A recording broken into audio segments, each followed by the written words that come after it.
a boy growing up in Mansfield, Louisiana, Vida Blue's idol was Willie Mays. He never dreamed that someday he'd be playing in the same ballpark with his lifelong hero. And tonight, the first batter that the sensational young Vida Blue will face in this game will be 40-year-old Willie Mays. It should be just one of the dramatic moments of baseball's 42nd Major League All-Star Baseball game. It'll be brought to you by Gillette Platinum Plus, the razor blades with platinum smooth edges for smoother shaves. By Chrysler Corporation, extra care in engineering. Your host tonight, your local Dodge dealer. By Sears Best Exterior Latex House Paint for great American homes like yours. By Kellogg's of Battle Creek. Kellogg's, the best to you each morning. And by Phillips 66, the performance stock. At Phillips 66, it's performance that counts. Hi, everybody. I'm Kurt Gowdy of NBC Sports to call the play-by-play. My television partner, Tony Kubek, will be analyzing the game, and roaming the stands will be our man, Lindsey Nelson, bringing you between innings and half-innings reports. And here in the home ballpark of the American League Tiger Stadium, it is hot and it is very windy. The wind is going to be a big factor in tonight's game. It's blowing from home plate to right field at 30 miles an hour. And you know, the American League is trying to stop an embarrassing 8-game losing streak. The games have been close. 5 of the 8 losses by the American League have been by 1 run. But Tony Kubek, the American League has just not been able to get over the edge. Kurt, the games have been close, and when you look at this ballpark, a hitter's ballpark, and you look at that power-laden National League lineup, you could almost see their eyes light up as they came out of the dugout, especially with that wind blowing out to right field today. The eyes of Willie McCovey and Willie Stargell, the real power left-handed hitters. Well, let's take a look right now at this ballpark, one known for hitting. First of all, starting from the left field line, a respectable 340 feet. But then you get to left center field, the power alleys, the alleys where most balls are hit. 365 to left center. Dead center field, 440 feet, a place where Willie Mays will be able to go and get them tonight. In right center field, a paradise for the left-handed hitters. 370 feet in the right center field power alley, and just 325 down the right field line with an overhang, which is actually 15 feet closer in that vicinity. It looks like a game of power. This is the starting pitcher, Doc Ellis, for the National League All-Star team. We talked to Doc before the game about the All-Star game and pitching to this American League team. Well, Tony, first of all, it's a privilege being here, and it's a privilege also being chosen as a starting pitcher. And as far as the American League lineup, I don't know too much about the American League. I'm just going to go out there and throw it and hope they don't hit it. That's about it. Doc Ellis, and now let's look at Vida Blue, the sensation 21-year-old left-handed pitcher.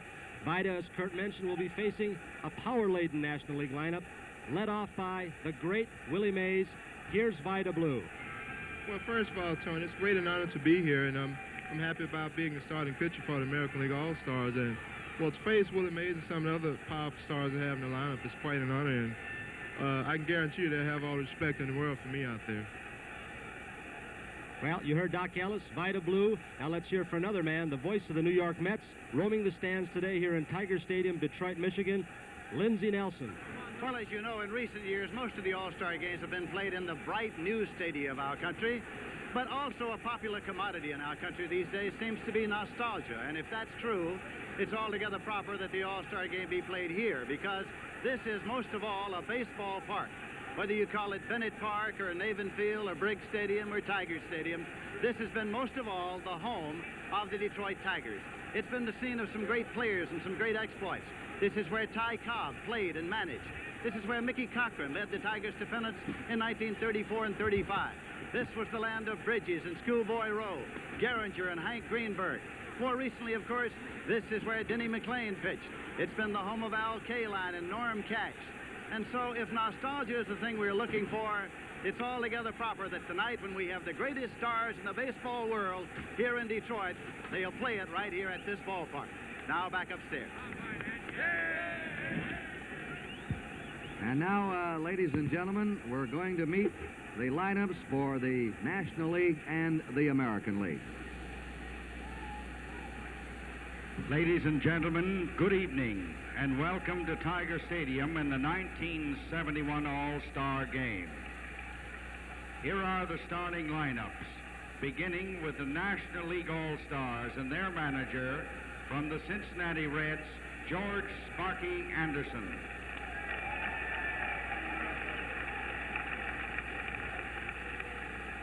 Leading off and playing center field from the San Francisco Giants, Willie Mays.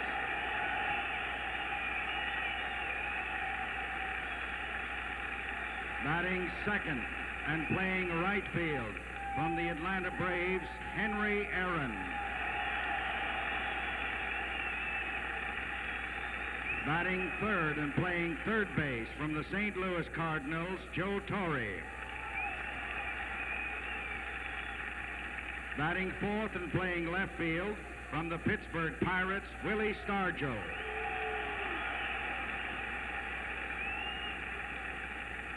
Batting fifth and playing first base from the San Francisco Giants, Willie McCovey.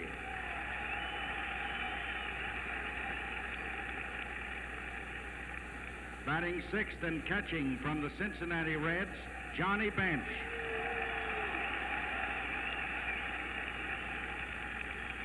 Batting seventh and playing second base from the Chicago Cubs, Glenn Beckert.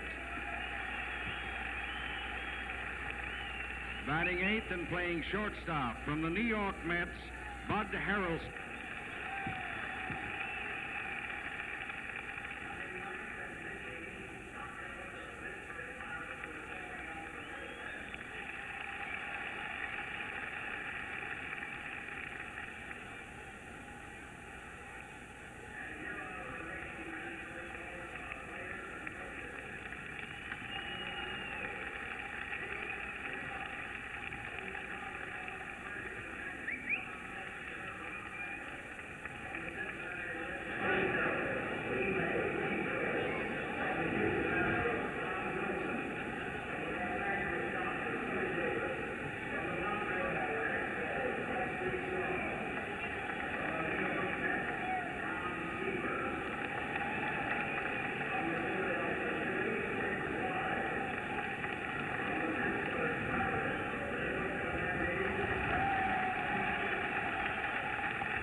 Earl Weaver, the manager of the Leading American off League. and playing Getting some second booze base there. from the Minnesota Twins, Rod Carew.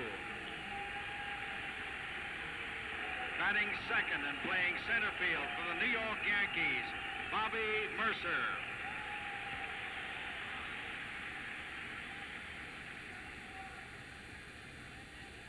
That's Rod Carew. Batting third and playing left field from the Boston Red Sox, Carl Yastrzemski.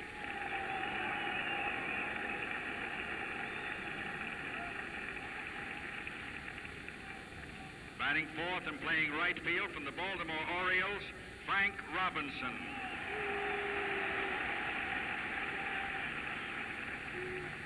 Batting fifth and playing first base from the Detroit Tigers, Norm Cash.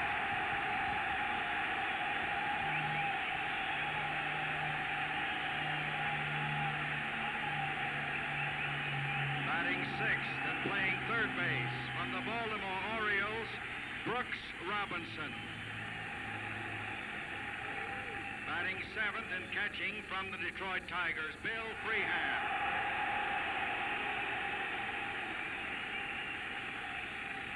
Batting eighth and playing shortstop from the Boston Red Sox, Louis Aparicio.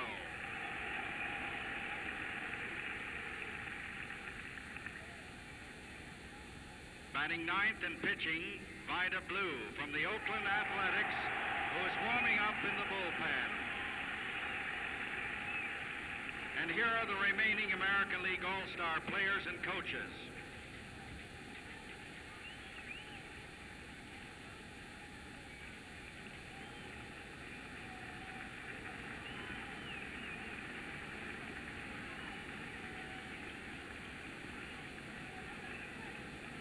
From the Baltimore Orioles, Don Buford, Mike Cuellar, and Jim Palmer.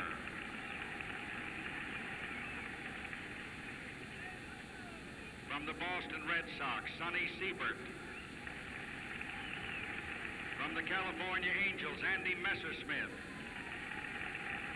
From the Chicago White Sox, Bill Melton and Wilbur Wood.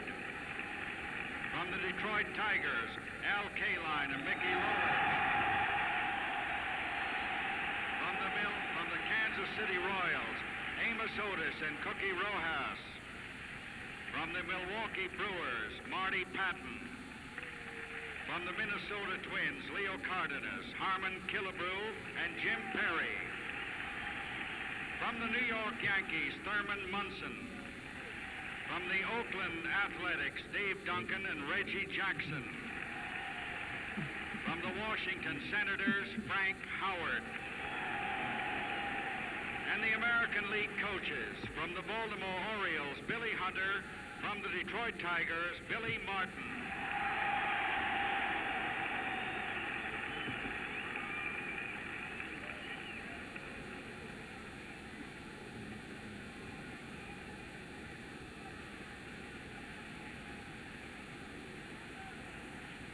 Ladies and gentlemen, the flag bearers and the color guard tonight are members of the Joint Armed Forces Color Guard.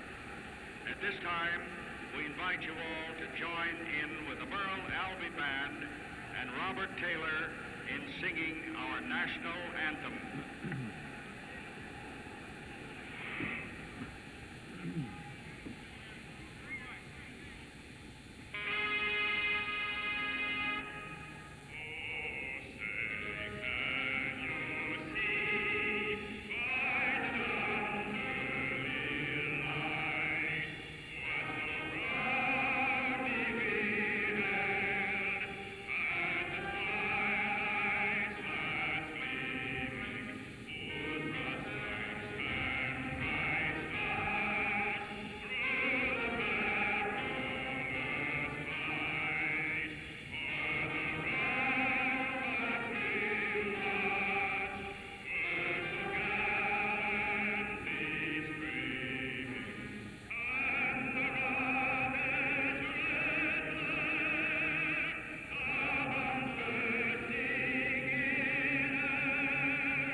The umpires are already at home plate, and the honor of throwing out the first ball tonight goes to the mechanical man, Charlie Gehringer, who played second base here for the Tigers from 1926 through 1942. Kurt, those young boys coming through being congratulated by Joe Cronin, the American League president, are winners in the pitch, hit, and throw contest that Baseball and Phillips have co-sponsored. We'll give you the national winners later. Charlie Gehringer made plays look so easy in the field that he really wasn't appreciated by those who watched him play day after day. He was a crisp line drive hitter, lifetime 300 average, a Hall of Famer, a quiet man who said hello at the beginning of the season and goodbye at the end. and just went out there and did a great job every day. The first All-Star game in 1933, Charlie Gehringer will throw out the first pitch of the game for the American League All-Star catcher, Bill Freehan.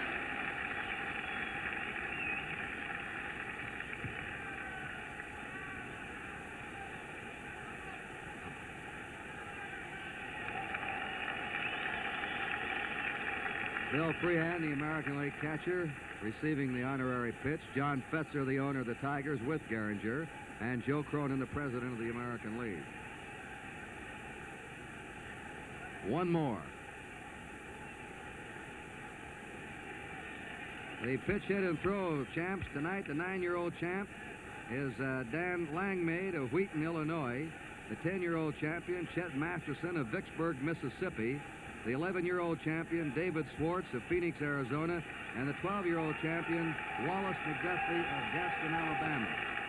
450,000 boys participated in Phillips 66 pitch, hit, and throw this year, the second year of the nationwide program for boys, and is turning into an outstanding baseball promotion for the boys in this country. This 1971 All-Star Game is being brought to you from Tiger Stadium in Detroit, Michigan. More people drive Dodge Darts than any other U.S.-built compact. It has room for 6. It's got a larger trunk. And now Dodge is offering the Dart Swinger, specially equipped with vinyl roof, deluxe wheel covers, and white walls. And Dodge is throwing in the automatic transmission free. Free automatic transmission. Swinger automatic. A bargain a lot of people are driving. Shouldn't you be one of them? Remember Whitey Ford, winner of 10 World Series games? Well, today he's pitching to his son Eddie. Boy, is he catching on. I like to stay on the young side, with sensible exercise and sensible eating, like Kellogg's Product 19, the high-potency cereal with all of the minimum daily adult requirements for vitamins and iron. All the flavor, too, Dad. Want to get back on the young side? Start with Kellogg's Product 19.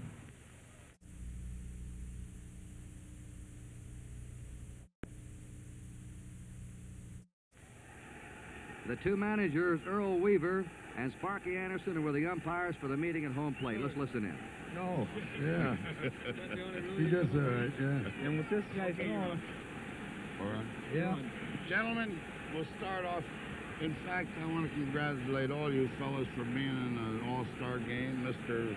Sparky Adams, Mr. Earl Weaver, umpires. It's really a privilege for me. Anyway, we'll start with the break. Up there, up above, side of play. Off the rubber. It's got to go in the dugout. If there's a glove on there, we count it as part of the dugout. The bullpen over there, if it goes over the roof, it's in. The foul poles of yellow is a home run. Above it, whatever it does. If it goes into the stands, it's 2 bases. If it comes back, it's in play.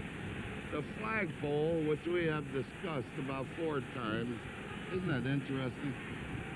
If it goes below, it's 2 bases. If it goes above the fence, it's a home run. If it comes back, it's in play. The left field foul line is the same way. The bullpen is the same way also. Now, if it should go in where them fellas with the white shirts that are going to scrape the field in the 5th inning, we'll call it dead. All right. All right? Hit him and Call it dead. Everybody just kill it. Now, the tarp, if it's in play, all right. If it goes behind, we won't call it. Get up on there and jump, right? That's right. You can make a catch on it. Now, also the dugout, it's got to go in if there's a glove. The same way as yours. Gentlemen, good luck to both of you. Thank you, Frank. Come out Okay, swinging. how do we get out of here? Take it back.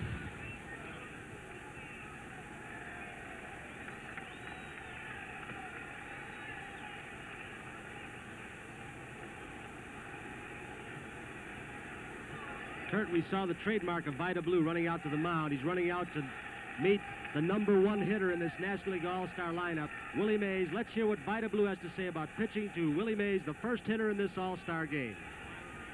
Well, first of all, Tony, let me say it's a pleasure for me to just be here. But I think Vida will probably throw me the fastball. I've seen him pitch a couple of times, and I think his best pitch right now would be his fastball. So I think he will start, off the game with a fastball, trying to get ahead of me. But of course, you never know about what's going on. But as far as myself, I think I'll be swinging.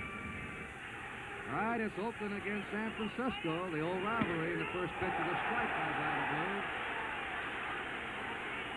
I don't think any pitcher's ever come into this All-Star game with more pressure. This game doesn't count in the standings, but Vida Blue has just been hounded since he's been here by the press, the radio, the television, the public.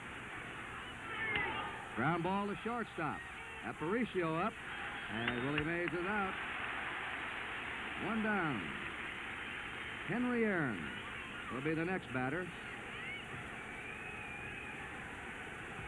Two of the top 3 home run hitters of all time. Mays and Aaron are hitting number 1 and 2 in the National League lineup, which is an oddity. Of course, Babe Ruth, the top home run man. This is the 20th All-Star game for Hank Aaron. The first time he has ever seen Tiger Stadium or played in Detroit. The same for Willie Mays, which I say is a strong endorsement. He won the Gillette Trophy for the 2nd year in a row as receiving the most votes from the public of any All-Star player. Henry Aaron winning the Gillette Trophy. But that Mays and Aaron haven't played here, I think, is a strong endorsement for interleague play. The Tiger fans are really anxious to see them here. A strike at the knees by Vida Blue. How do you describe Vida Blue? I think one way you can describe him, a long, loose arm. A great athlete, tremendous football player in high school, marvelous rhythm, big bounding ball to Brooks Robinson. And his throws, Aaron, are 2 down. Joe Torre will be the next man up.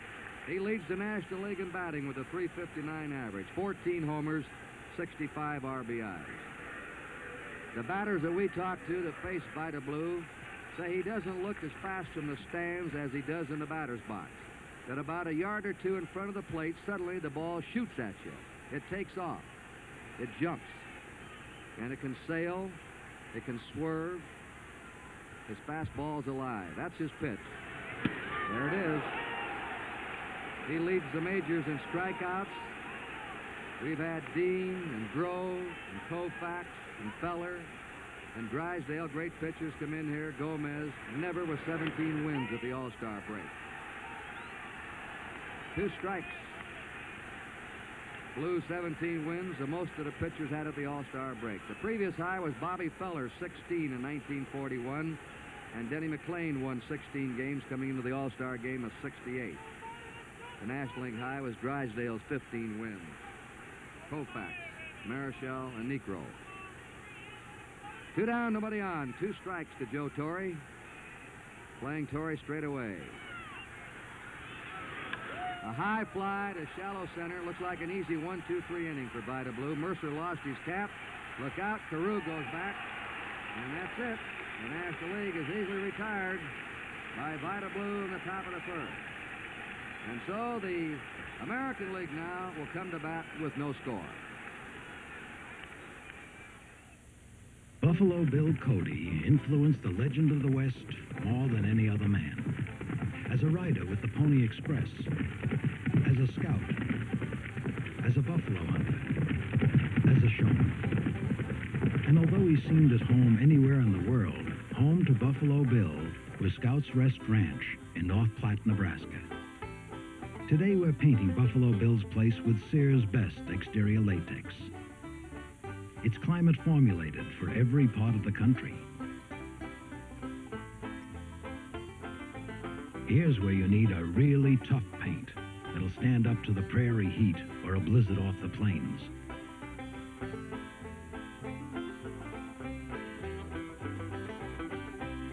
Buffalo Bill's house will look as good with age as he did. Sears Best exterior latex for great American homes like yours. Coaching for the American League, Billy Martin, the manager of the Tigers, a former American League infielder, mostly with the Yankees, and Billy Hunter, who also was an infielder in his playing days, third base coach of the Orioles. Earl Weaver's selection here tonight. Well, all the talk's been about Vida Blue, but here's a fella, Doc Ellis, who has quite a record himself. He leads his league in victories with 14. He has the lowest earned run average, and he has a 12-game winning streak. The last time he lost was to the Dodgers at Pittsburgh on April 27th. Since that date, he started 13 games and won 12 times. Rod Carew got off to a very slow start this year. He's been recovering from a knee operation, but he is sizzling now. Batting .283. He was hitting around .210, .220 a month ago. He's hit over .400 in his last 25 games. He's a bat control hitter. He gets a piece of the ball most of the time.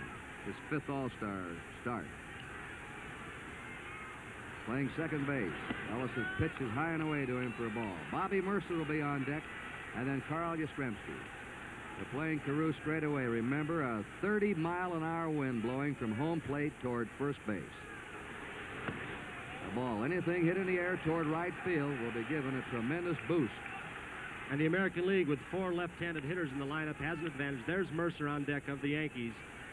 The National League with 2 left-handed hitters, McCovey. Bounding ball to second baseman Beckert. An easy play for him, and there's 1 out. Bobby Mercer, who's arrived this year, is a real star with the Yankees. Tony Oliva could not play with a sprained knee, so Mercer replaced him as a starter. Mercer leads the American League in base hits with 103. He's batting .341. Not too big. You wonder where he gets his power. 16 homers, 50 runs batted in. A real crouched batting stance. Holds the bat low. A strike. He missed 2 years in baseball due to military service.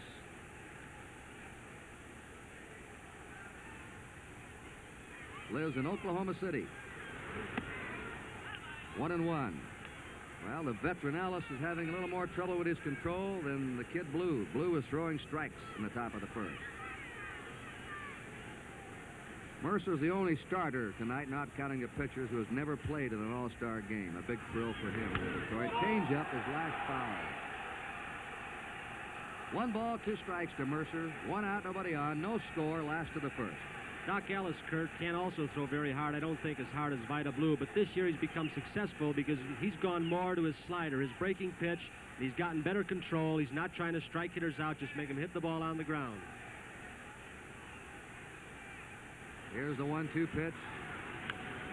Fouled back upstairs. Johnny Bench ripping off the mask. They'll do that tonight on any foul ball to the left of home plate or third base way, because the wind will be holding those foul balls up from going in the stand. So the 2 catchers, the third baseman, are going to have to be alert. On deck is Carl Yastrzemski.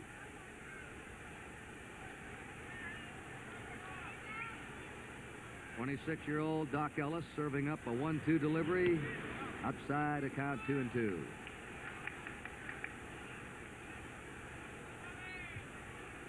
He lives in Pittsburgh now. He's born in Los Angeles. An outstanding high jumper at Harvard Junior College in Wilmington, California. A base hit, our first one tonight. Bobby Mercer's on. Willie Mays back to the infield with it. Kurt, Tony Caniglaro, as everyone knows, retired from baseball a couple of days ago, and the repercussions were felt in Boston. Billy C. criticized Carl Yastrzemski coming up the bat now. Let's hear what Carl Yastrzemski has to say about the problems up in Boston. Well, there shouldn't have been anything controversial brought out about anything.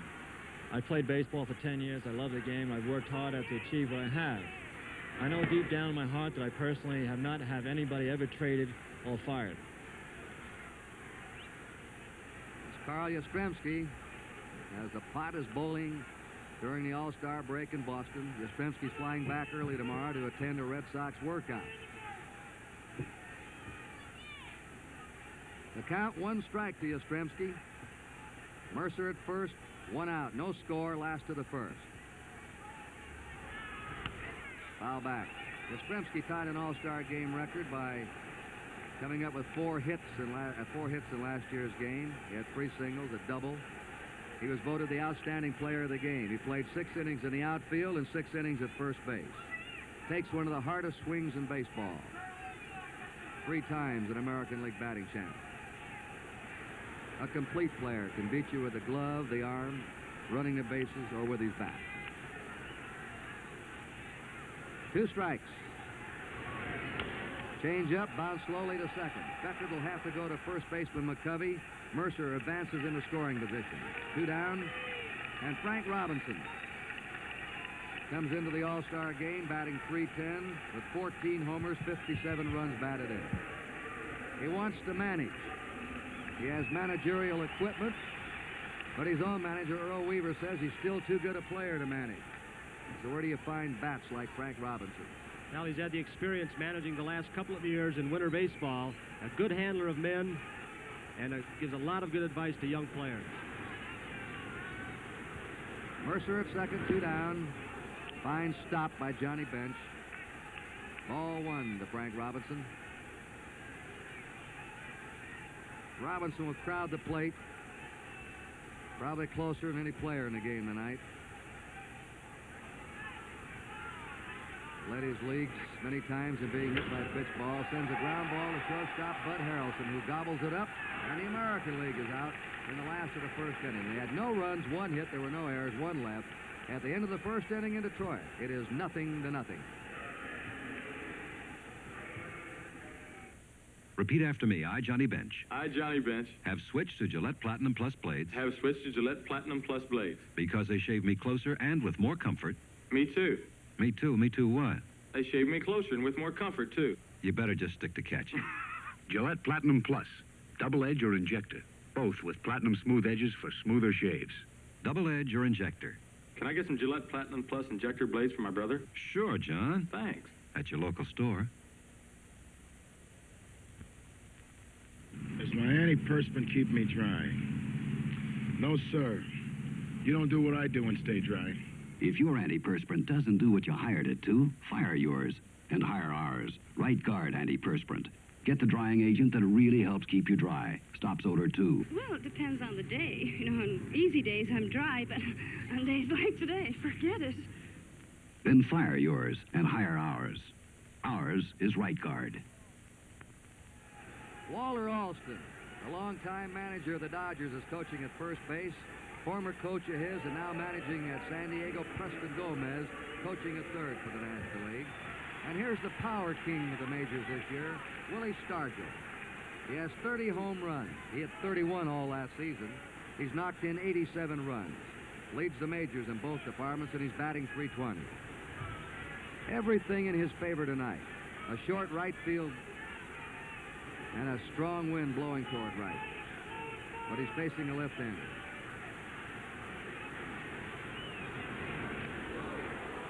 Vida Blue hits Stargell. Kurt, that appeared to be the first breaking pitch that blew through. He just threw fastballs the first thing. Let's watch it again. Stargell taking the pitch perfectly, turning his back to prevent injury. A breaking ball that he tried to overthrow and got inside to Stargell.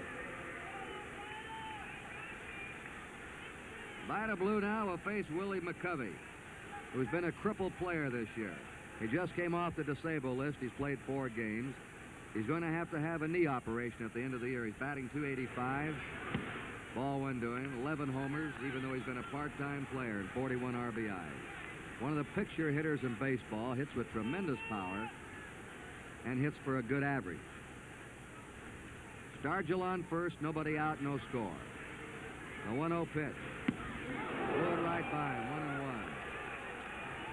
You can always tell when a pitcher has stuff when he's hard to hit. Blue has given up only on deck his bench 5.5 hits every 9 innings he's pitched, and he's struck out more men than innings pitched.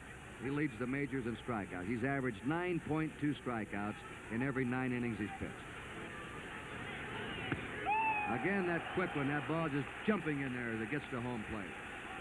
2 fastballs in a row, Kurt, and the first one to McCovey jumped into him, actually came in. Then he threw a fastball that started about the middle of the plate, and the ball sailed or slid away from McCovey, so his arm is live.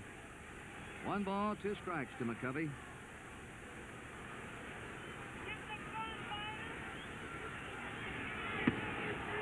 He got him on a blazing fastball. Boy, did that one pop into Johnny Bench's mitt. His fastball never moves, it doesn't seem, the same way Tice. He'll start a fastball low in the strike zone. It looks like it's going in the dirt, and it'll actually jump up those last couple of feet and get in the belt-high zone. Well, of course, the talk about Blue is his remarkable control at the age of 21. Koufax didn't arrive as a great pitcher until he was 27, 26. Lefty Grove until he was 27. It seems to take left-handers longer, but not this youngster. He's walked only 2.7 batters every 9 innings this year. Very good control. Bench lofts a high pop foul back toward the seats. Free hand going over, and it's out of play. 1 strike. And Vida Blue, in his last 2 starts, he pitched 9 innings and an 11-inning game where he struck out 17 against the Angels. Didn't win or didn't lose. He left with a score 0-0. He hasn't walked a man in his last 20 innings. That's truly remarkable. Stargell on first, 1 out. 1 strike to Johnny Bench. No score on the top of the 2nd.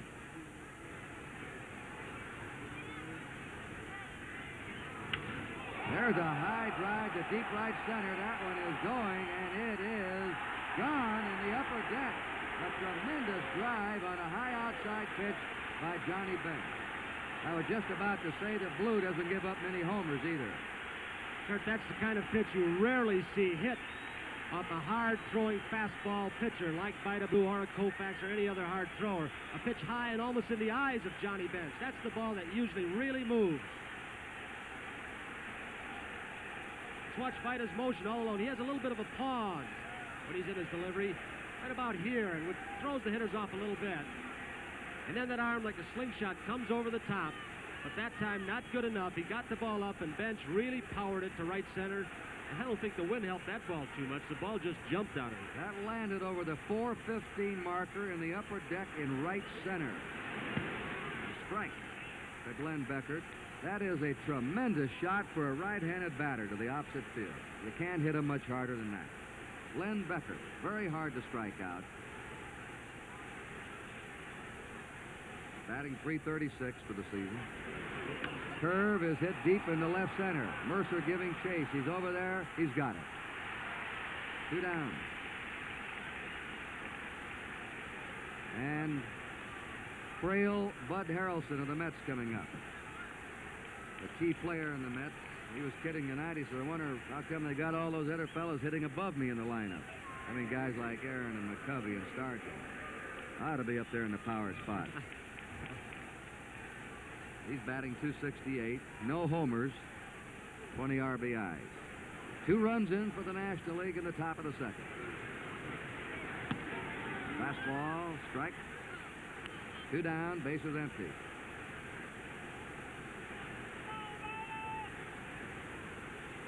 Harrelson had 2 hits in last year's All-Star game at Cincinnati. Played just the last 6 innings. Foul back, 0-2. Kurt, you know, when you talk to pitchers from both the National and American League, they generally concede that there is a little bit of a difference in pitching styles. They'll say that the American League is more of a breaking ball pitcher's league, and the National League more of a fastball pitcher's league. Fastballers like Gibson, of course, Durker, Tommy Seaver. So these National League hitters are used to hard throwers. 2-strike pitch. Foul back.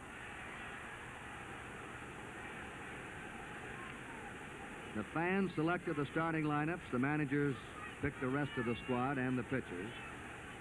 The starting 8 must play 3 innings before they can be removed.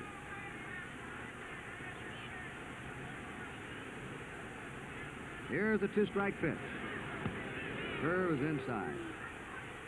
Vida Blue needs more work on his curve, and that's what he's doing, trying to improve it to go with his fastball. 1 ball, 2 strikes. Broken bat fly ball to right field. Frank Robinson's there. And that's it. But Johnny Bench hit a gigantic home run to right center to give the National League 2 runs. 1 hit, there were no errors and nobody left. At the end of an inning and a half, it's the Nationals 2 and the Americans nothing.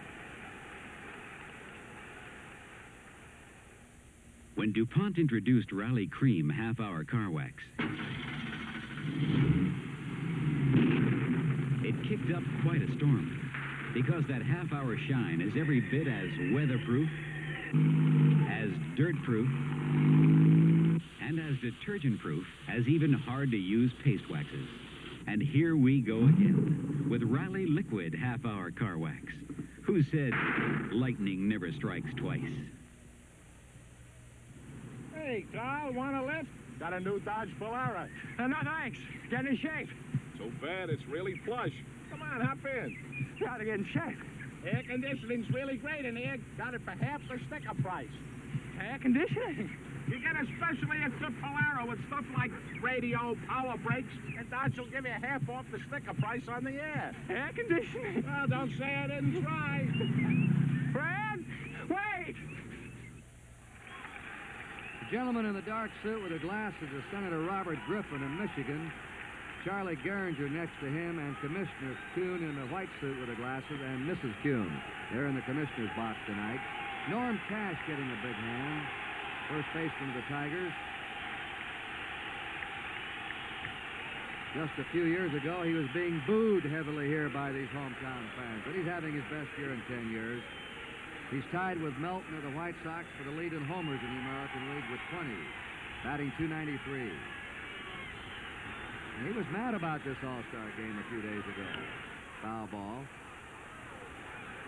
When Boog Powell was elected and then became injured, Earl Weaver decided he wouldn't pick another first baseman, that he had Frank Howard in there and Frank Robinson, or you Spencer to play first. The changeup is in.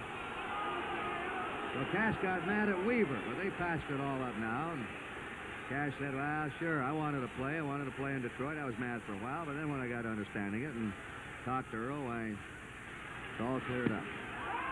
Cash strikes out. First strikeout for Doc Ellis. They called it the Brooks Robinson World Series last year, and he's going right along since then, having another good year, batting .294 with the Orioles. He's had some key home runs this year. He's hit 10, knocked in 54 runs. Ground ball in the hole. Harrelson with a long throw to make, and he's got it. That's the play they test the shortstop on, and they scout a young shortstop. Can he make the throw from the hole? Well, they say of Buddy Harrelson in the National League, and not just the Mets, all the other clubs, that he covers more ground than anybody in baseball. And he shows he can go to his right, he can get rid of the ball. Made a great play in the All-Star game last year to prevent a ball in Cincinnati from going to center field and break up a possible American League rally. Bill Freehan, this is a 6th consecutive start, the longest starting streak of any American League players. Ray Fosse was scheduled to start, but he was injured and had to withdraw from the game. Freehan batting .279 for the Tigers. Ball 1 to him. 2-0, National League ahead on Johnny Bench's 2-run homer. The on-deck batter is Lou Aparicio of the Red Sox. Freehan has been a hot hitter for the American League All-Star team. He's hit some home runs recently for the Tigers, hitting at about a .333 clip for the last couple of weeks. 2 down, nobody on. The 1-0 pitch. On the corner, 1-1 to him.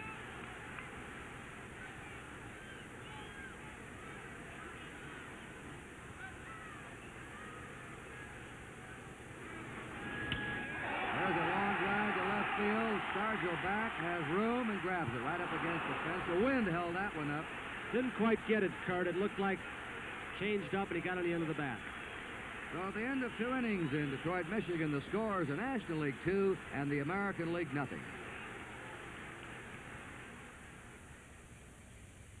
You better hurry, Nancy. I'm pitching today. Okay. Well, what are you doing? We need gas. $1 worth, please.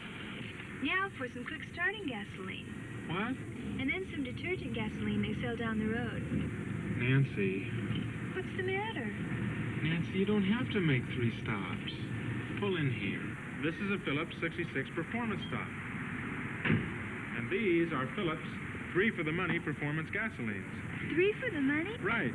They give you quick starts, good mileage, and cleansing action. 3 for the money. And that's performance. Oh, Tom, you take all the fun out of shopping. The Performance Stop. Phillips 66. Get 3 for the money performance. Quick starts, good mileage, and cleansing action at Phillips 66. At Phillips 66, it's performance that counts.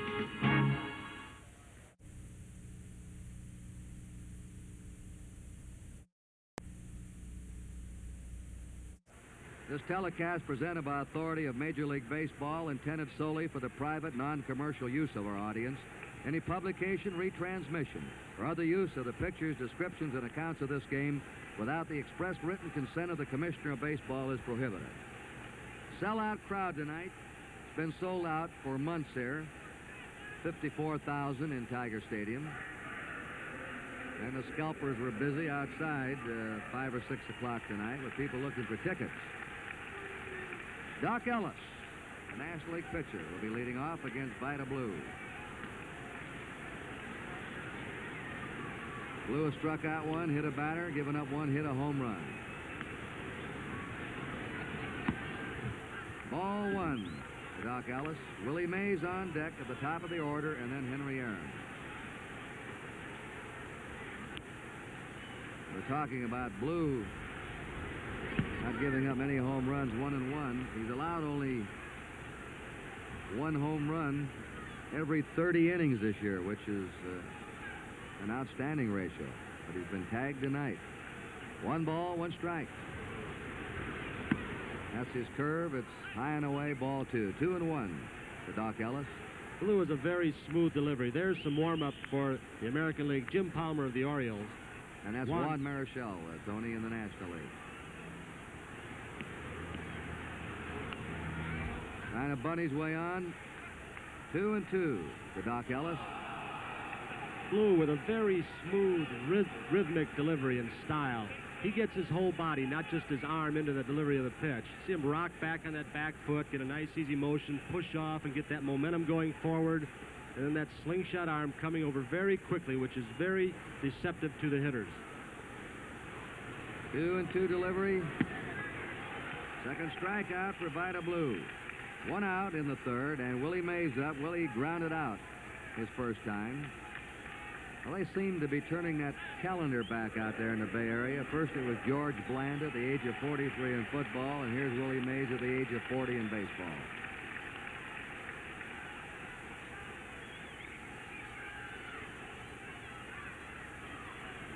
This is Willie's 22nd game in a row and his 17th start. He holds the All-Star record, many of them. Change up is hit high in the air into right center. Bobby Mercer going over, and it's Frank Robinson as the wind kept blowing the ball back to Robinson, taking it. I think Mercer got fooled by that wind, Tony. Frank Robinson actually gave up on the ball. He thought Mercer had it all the way. Now they're getting their signals straightened out there. Here's the breaking pitch. Got a little bit in on the fists of Willie. A little bit late on the swing, going to right field. Mercer going hard, the ball drifting away. You saw Robbie gave up. He was looking at Mercer, thinking he had it all the way. And then a couple of quick steps over to get it in right center field. The All-Star game has not been Henry Aaron's bag. Ball 1, he's played in a lot of them, but he's hit only 175. He's had 10 hits, and they've all been singles. Tonight he wants his first extra base All-Star hit. Something else he wants is to break Babe Ruth's all-time home run record. He is 98 behind Babe Ruth. His knee holds up, but his health continues good. He might have a chance.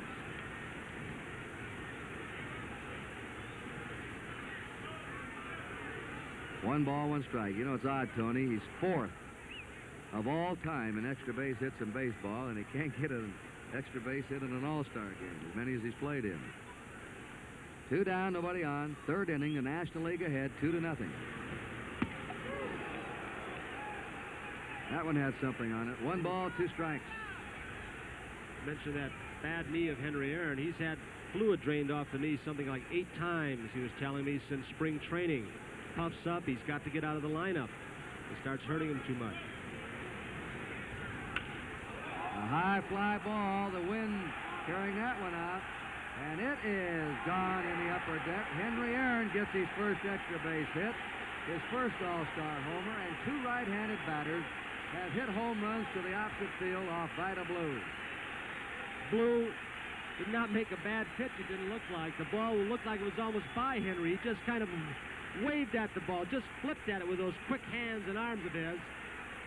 And the wind got hold of it and really pushed it out.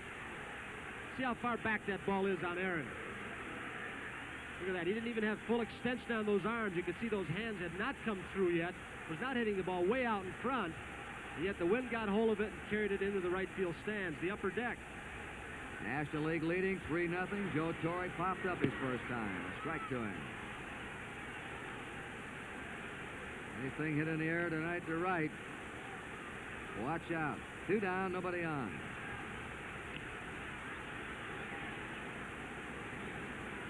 Crowd still buzzing about Aaron's blow. Strike 2, a curve on the inside corner, 0-2. Kurt Torrey's .350 batting average is even more amazing when you realize he does not have the kind of speed of either an Aaron or a Mays or a Matty Alou. He's got to really hit all of his balls hard and get clean base hits. Curved him again and misses. 1 ball, 2 strikes to Torrey. 2 down, bases empty. See some of the National League defenses, not here today in the American League, but some of the defenses, the shortstop and third baseman play him way back on the grass. They know he cannot leg out too many hits.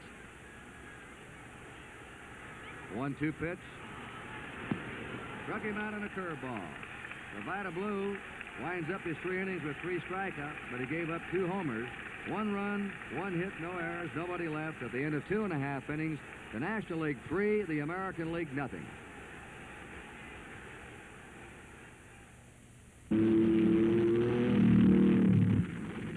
This car won at the rugged Baja 1000 without a single tire failure. What makes these tires so special? They're Sears steel-belted radials with flexible steel belts under the tread. A city taxi racked up over 70,000 miles on one set of tires. What makes the tires so special? They're Sears steel-belted radials with flexible steel belts under the tread. From a speed of 50 miles an hour, a car stops on wet pavement in 4.2 seconds. What makes these tires so special? They're Sears steel-belted radials with flexible steel belts under the tread. Sears steel-belted radials, probably the best automobile tires you'll ever drive. For ruggedness, for mileage, for all-round performance. Sears steel-belted radial, only at Sears. NBC Television estimates an audience of 58 million total viewers on its network of 218 television stations tonight. Game is going to be seen internationally tonight as well. Mexico, Puerto Rico, Virgin Islands, Bermuda, and Canada, where English and French-speaking versions are aired. And the NBC Radio Network, over 200 stations carrying the game, and also Armed Forces Radio around the world to our men and women overseas. Lou Aparicio, the Red Sox, leads off in the last of the 3rd. Doc Ellis's pitch is inside to him for a ball. Jim Palmer will come in and pitch the 4th inning for the American League. Reggie Jackson is on deck to bat for Vida Blue. A strike. That will leave the American League with 1 left-handed pinch hitter, and that is if he bats left-handed, Don Buford, who's a switch hitter.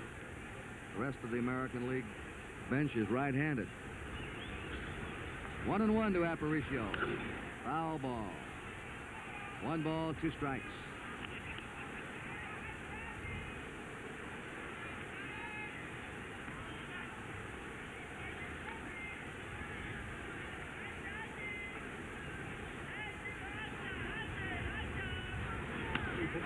There's a base hit by Aparicio.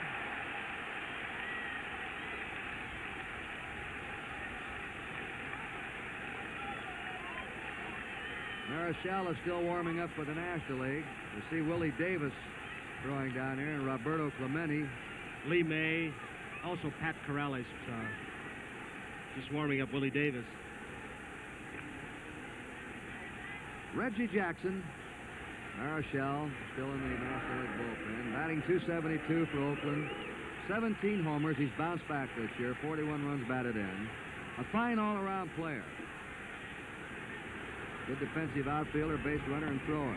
And, of course, real power, especially for this ballpark, at the strike to him.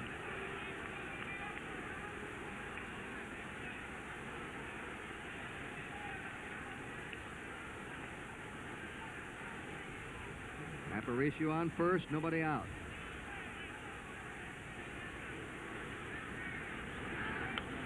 Went for the high, fast one and fouls it back, and Ellis quickly has him 2 strikes. Aparicio on first base, but even at that, Willie McCovey with the National League ahead 3-0, not holding him on. He wants to protect that hole, take away some of the ground between Beckert and himself.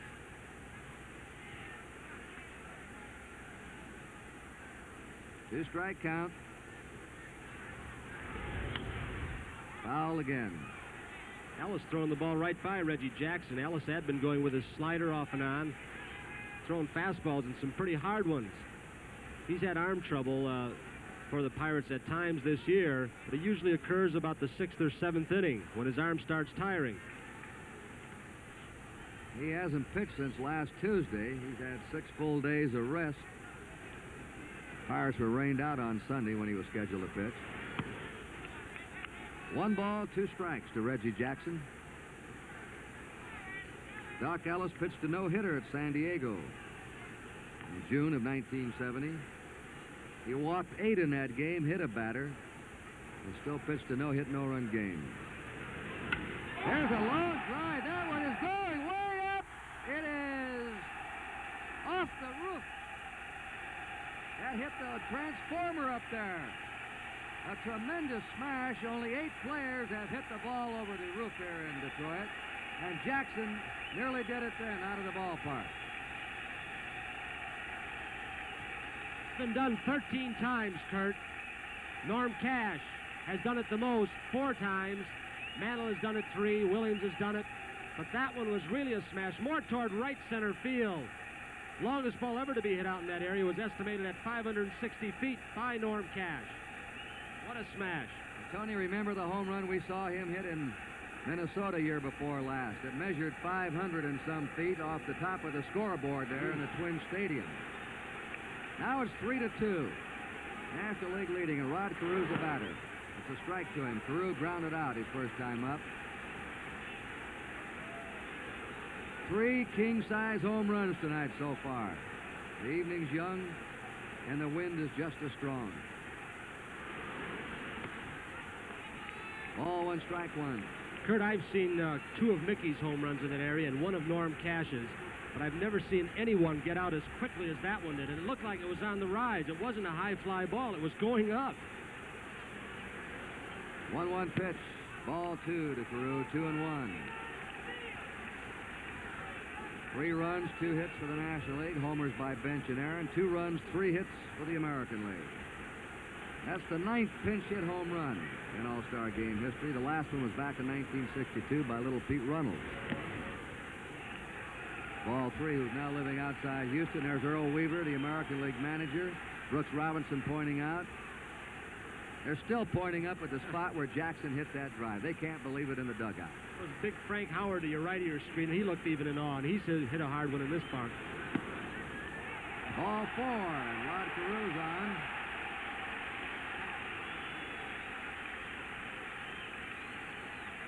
Bobby Mercer singled up the middle his first time.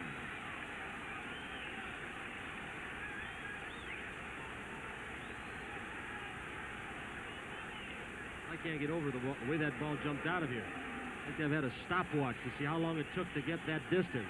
He had perfect timing on it and everything behind it.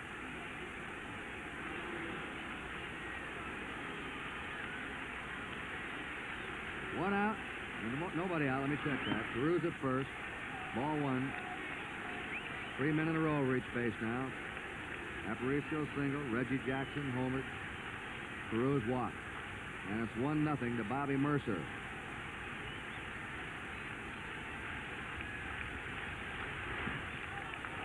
Two and nothing, and Ellis is struggling.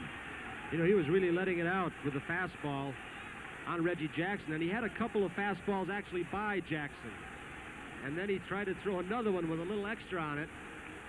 And Reggie Jackson's bat, a little more quick that time, caught up with the ball.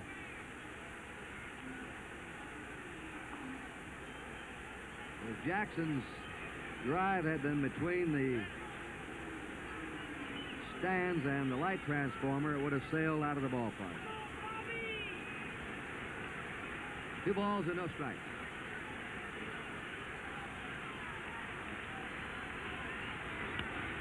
A high pop up to the infield. Bud Harrelson coming in, giving way to Joe Torre, and Torre has to come all the way over by first base on the gallop to take it, the wind blowing it toward first.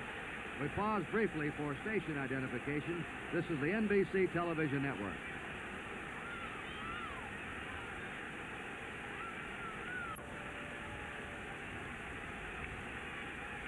Let's watch it again. Here's the Mercer swing. Pop-up that started off near third base. McCovey just gave up on the ball. Look at Harrelson, thinks he's got a shot. McCovey still hasn't moved. Harrelson saying, somebody come here, where are you? And Torre comes into the picture looking at McCovey. Carl Yastrzemski grounded out to second his first time. He hits a high fly to left fielder Stargell. Harrelson going up. The wind holds it up. Look at that wind hold that ball up and left. Everything hit the right, given a free ride. Balls in the air to left. Ride. Balls in the air to left are being held up. It's going to be tricky on pop-ups and fly balls tonight. As we said at the start of the broadcast, this 30-mile-an-hour wind will be a huge factor in this game. Now, Earl Weaver, the American League manager, talking to the home plate umpire, Frank Umont. Paul Pryor is the first base umpire of the National League. Jake O'Donnell umpiring at second.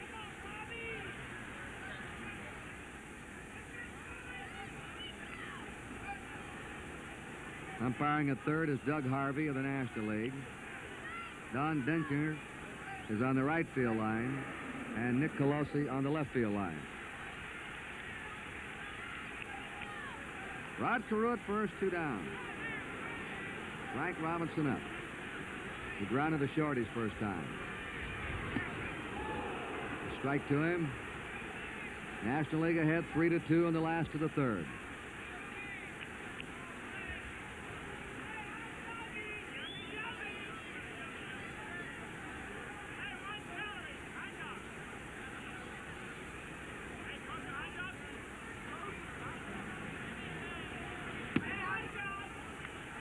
One and one.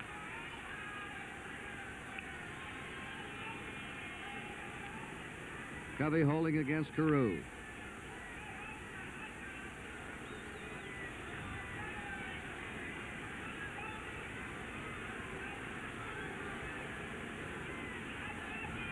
Runner going. Foul ball. They were playing hit and run.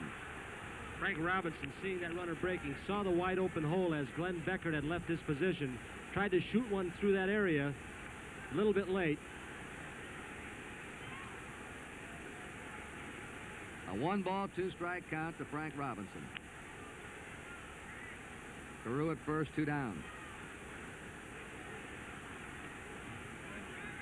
Like Frank is trying to take advantage of that wind.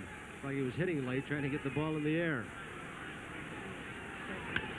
He's got a drive deep to right field. That ball is going. It is gone. A home run.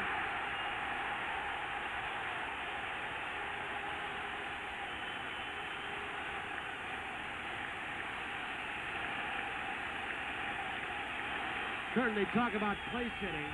I've got to believe that Frank Robinson, the last 2 swings, let's watch it again. Looks like he's definitely field. You can see that right elbow close to his body to prevent that barrel of that bat getting out too soon so he would not pull the ball. He actually placed the ball in that direction, which is pretty good hitting. 4 home runs tonight. Here's Norm Cash now. He struck out. 3 right-handed batters have hit the ball to right field for home runs. And Reggie Jackson, a powering drive. No swing. Johnny Bench says check with somebody. Frank Umont said no. He didn't commit himself. Ball 1. And Norm Cash. You know, you look at Norm Cash, he doesn't appear too big or strong, but he's hit the ball over the right field roof here 4 times. He has a compact swing, and when he gets the right timing, give it a long ride. 1-1. Very short, very quick swing. With the bat, he has a little short stride. Really gets quick hip movement and hand movement at the last second into the ball. The 1-1 pitch. Ball 2 to him, 2-1. The American League has taken the lead, 4-3. And like Vida Blue, Doc Ellis has given up very few home runs this year. He's allowed only 4 home runs in the first half of the season, but 2 in this inning. 2-2 to Norm Cash.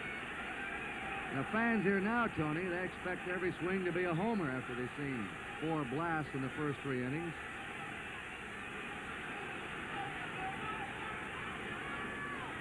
Two and 2 pitch coming up. Change up, dribbled foul. You've got to believe every hitter up at the plate at this time with that wind blowing out is thinking bottom of the ball. Let me hit the bottom part so I can get it up in the air. Most home runs ever hit in an All-Star game have been 6. In Detroit here in 1951, in Cleveland in 1954. We've had 4 already tonight. 2-2 count to Norm Cash. Strike 3. Slow breaking pitch.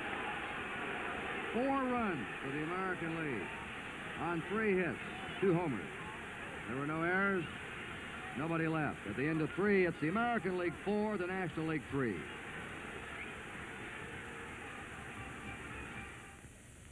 This man is shaving in a distortion mirror to test the Gillette Techmatic razor. No razor can guarantee it'll never cut you, but Techmatic is made to reduce the risk. Techmatic is lighter on your face. Techmatic has an adjustable cartridge and a razor band with no corners to cut you. In spite of the mirror, he got a good close shave without a nick or cut. Gillette Techmatic. It's tough on your beard, not on your face. Kellogg's Rice Krispies, let 'em pour for the milk on top. Hear the roar, let 'em pour. We've got the whole wide world waking up to Kellogg's Rice Krispies. Snap, crackle, pop, snap, crackle, pop, snap, crackle, pop. Wake up on the right side. Wake up with Kellogg's Rice Krispies for breakfast. Let's join our roving man, Lindsey Nelson. Well, not everybody's too excited down here. Sarah Lynn Seaver is sleeping very soundly.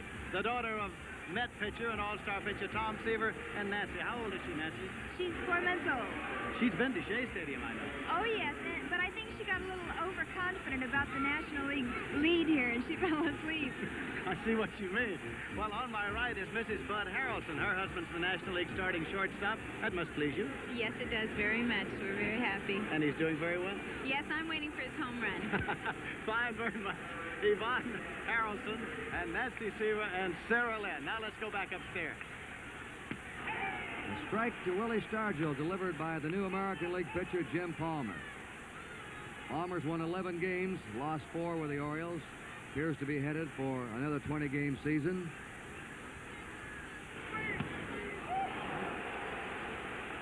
Nothing in 2. Well, Stargell's seen those other balls sail out there to right field. He's taking dead aim now. The Orioles could have 4 20-game winners this year. McNally, Cuellar, Palmer, and now Pat Dobson's hot. He's won 7 in a row, and he has 10 victories. Valuable pickup for the Orioles when they got him in a crate from San Diego. Outside, 1-2. Palmer has outstanding velocity on his fastball. 3 or 4 years ago, he appeared to be washed up with arm and back miseries, but he bounced back. They throw down to first. I think it's a strike. The ball went back to the backstop. Stargell is out. It was strike 3.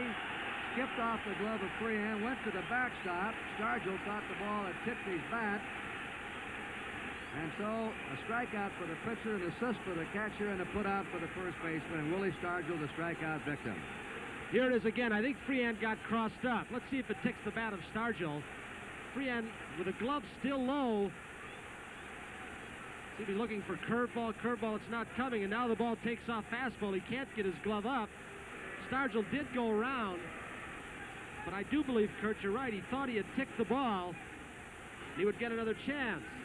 Freehan did not break, as you'll see, quickly. Now there he went, got the ball, and threw Stargell out. 1 out, and Willie Stretch McCovey has struck out his first time. Ball 1 to him. The American League ahead 4-3 in the 4th inning. We'll watch Juan Marichal pitch for the National League in the bottom of this inning. Time called. No pitch. Palmer is not only overpoweringly fast, Kurt. As we've seen, he has an excellent slider, a good snapping curveball, and changes speeds well. He just has all the pitches and pretty good control usually. Blew that one right by him. 1 ball, 1 strike. They have this shift on for McCovey. 3 infielders on the right side. The outfield swung around toward right. Again, 1-2.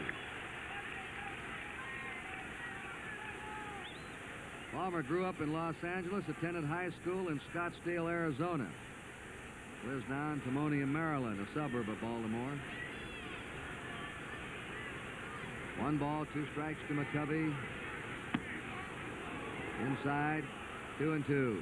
Kurt, you know, if you took a poll of National League pitchers and asked them who the most dangerous hitter in the National League is, there would be quite a few would not pick Mays, Aaron, Lee May, Bench. A lot would pick this fellow right here, McCovey. 3-2 count. I think you're right, Tony.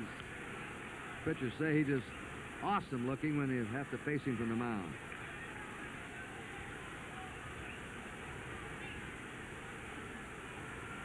Three and 2 count. 1 out, nobody on.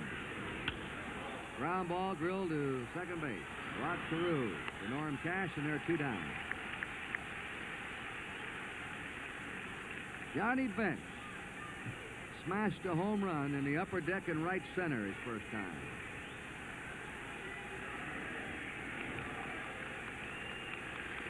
Bench not hitting for a high average this year, 250, but he has 18 homers. He has a weekly TV show now, and his guest, he came in here to tape it in Detroit yesterday, was Vida Blue. Gave Vida a home run for a fee. 2 down, nobody on. Nice host, wasn't he? Oh, Johnny's been out of that Cincinnati lineup for about 6 or 7 days with that bad wrist. He's had it injected with cortisone, has a lot of contusion in the area, but didn't show on that last swing. Another great stop by Brooks Robinson. What a pair of hands he's got. That ball was fine. Not too fast with his feet, but with his hands, that's something else again. Ralph Salvon, the Baltimore trainer, congratulations. 3 up, 3 down. And at the end of 3.5 innings, it's the American League 4, the National League 3.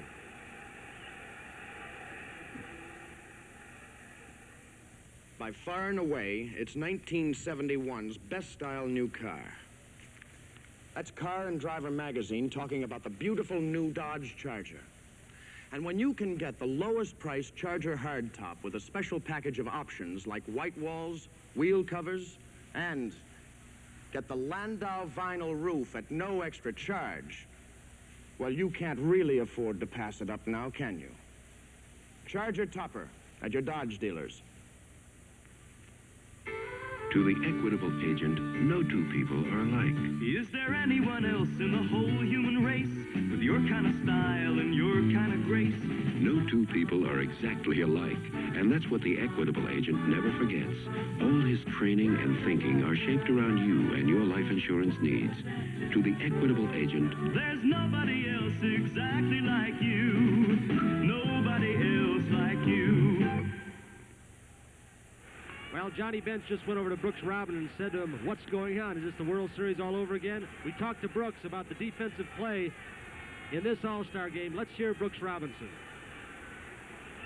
Well, Tony, this is a hitter's ballpark, and the wind's blowing pretty good, but I wouldn't be surprised if you don't see a couple of outstanding plays that might win the ball game for one of the ball clubs. And there you saw one. And how many times when that man makes a great play in the field does he lead off for his team at bat? And here's Brooks Robinson, who grounded out his first time. Juan Marichal, 32 years old, is the new pitcher. Lee May has gone to first base. Willie Davis replaces Willie Mays in center field. Roberto Clemente replaces Henry Aaron in right field. 4 changes defensively for the National League. Ball one to Brooks Robinson. This is Marischal's 8th All-Star game, tying a record for a pitcher held by Jim Bunning and Don Drysdale. He's had a great record in All-Star competition, too. That'll be a foul ball into the seats. He has won 2 All-Star games, lost none. In 16 innings, he's allowed only 1 earned run and only 7 hits. You're looking at a real craftsman. Big leg kick, different speeds on his pitches, pinpoint control. 2-1. Watching this fella pitch, Tony, I don't know any major league pitcher who has more craftsmanship on the mound than he does. Great ability to change speeds on all his pitches. Screwball, slider, curveball. Has a good fastball and can throw you by it, too. See, he was in overhand, 3/4. Now he drops sidearm. 3-1, though. He's behind Brooks Robinson. Mike Cuellar, left-hander, starting to warm up in the American League bullpen.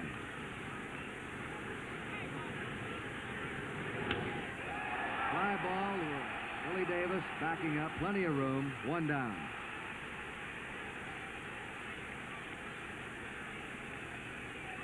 Mike Cuellar starting to loosen up.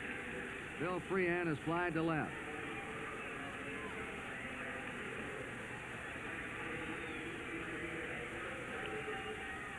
We have not as yet got the position in the batting order that Davis, Clemente, Marischal, and Lee May at first will be batting in for Sparky Anderson's National Leaguers.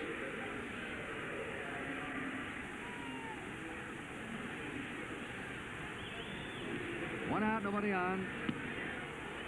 Slow ball floating over.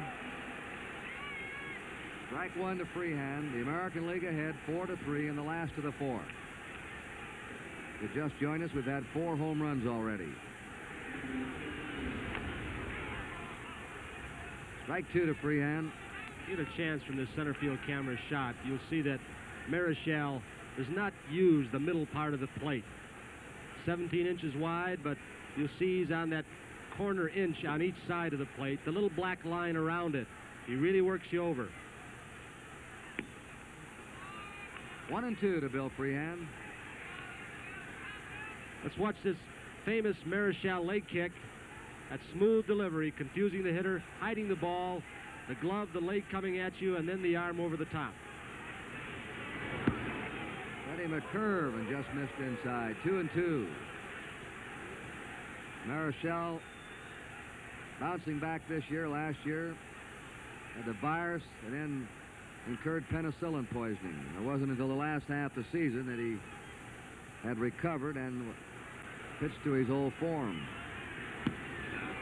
Sidearm pitch outside, 3-2. Marischal thought he had that one on the outside corner. He's won 10 and lost 5 this season with an earned run average of 2.75. Quite a surprise when you're up there hitting. You're looking for the ball to come over the top, trying to pick it up as quickly as possible. It doesn't come over the top. It comes from the side, and you don't pick it up for the first few feet. Pop foul that Lee May is going for. 2 down. Lou Aparicio.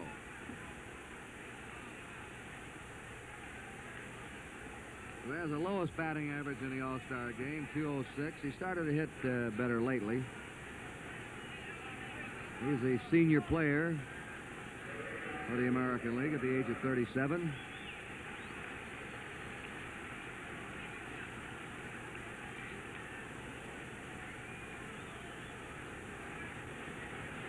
Jim Palmer will be on deck. 2 down, nobody on. Strike to Aparicio. Heard a couple of weeks ago up in Boston, I know we talked to Louis Aparicio, and he felt that, there's Palmer on deck. It was not he that deserved this position, but Belanger from Baltimore. 2 strikes. Belanger finished, I think, 4th or 5th in the balloting. Cardenas was ahead of him, who was having a good year over at Minnesota. 2 down, nobody on. 2 strikes to Aparicio. Again, Marischal thought he had to pitch in. 1-2.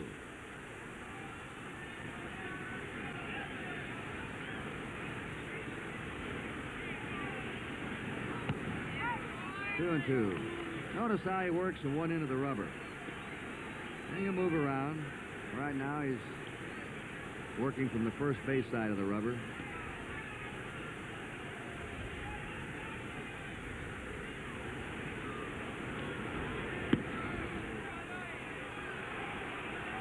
Three and two, and Marichal, as I know to himself, Tony, questioned 4 or 5 of those pitches. Well, I imagine it's not only difficult, I know it's difficult for a hitter to pick up Marichal's pitches, but the same holds true for that umpire. He's got to make the same quick decision as that hitter with the bat. Off the pitcher's glove, he'll have plenty of time, though. Throws Aparicio out, and the American League's retired in the 4th. They had 3 up, 3 down. At the end of 4 innings, it's the American League 4 and the National League 3.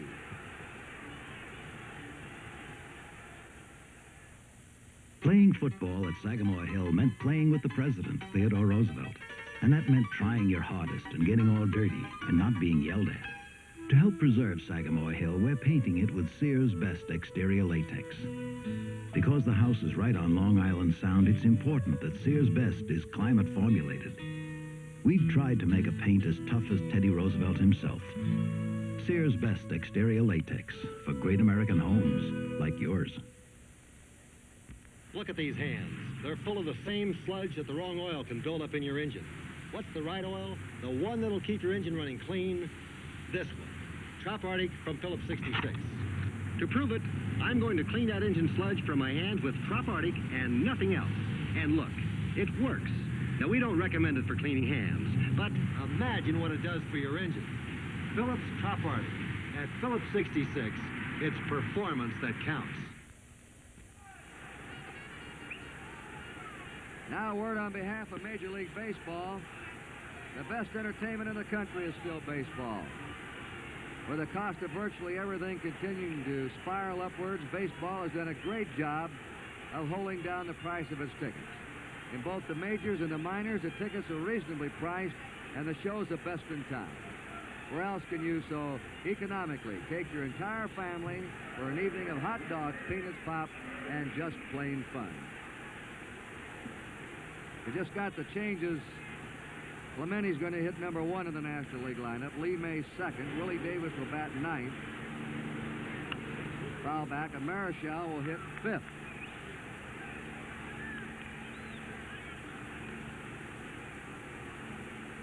Len Beckert flied to center his first time. Jim Palmer working on his 2nd inning.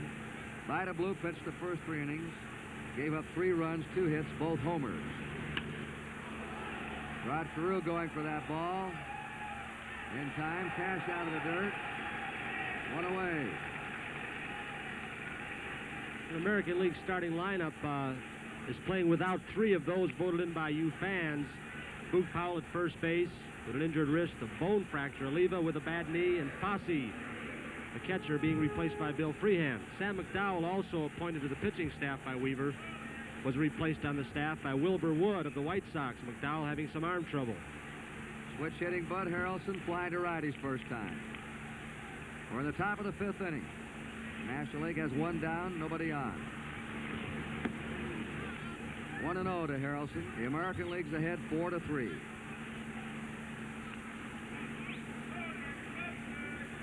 And home plate umpire Hugh Montz getting the National League players back in the dugout. Can't win when you're an umpire. Frank says get him off the top step.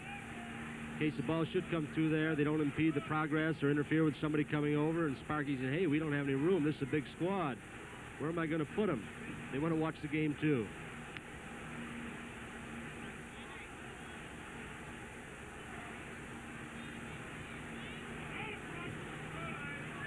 One ball, no strikes to Harrelson. 2-0 to him. Willie Davis on deck, batting number 9. Buddy Harrelson has bluffed bunts twice, and he still can't believe that Brooks Robinson can stay that deep, but that's Robbie's style. Willie Davis on deck. Foul away, 2-1. Brooks has the ability to play a relatively deep third base position because he has so much confidence in his ability to charge the ball, get rid of the ball, and get that runner at first base, even a fast runner like Willie Davis or Buddy Harrelson up at the plate.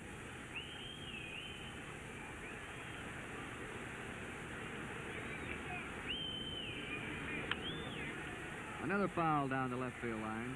2-2 to Harrelson. I don't know what there is about Brooks Robinson. Every time he plays in a World Series or All-Star game, he always has tremendous game or games.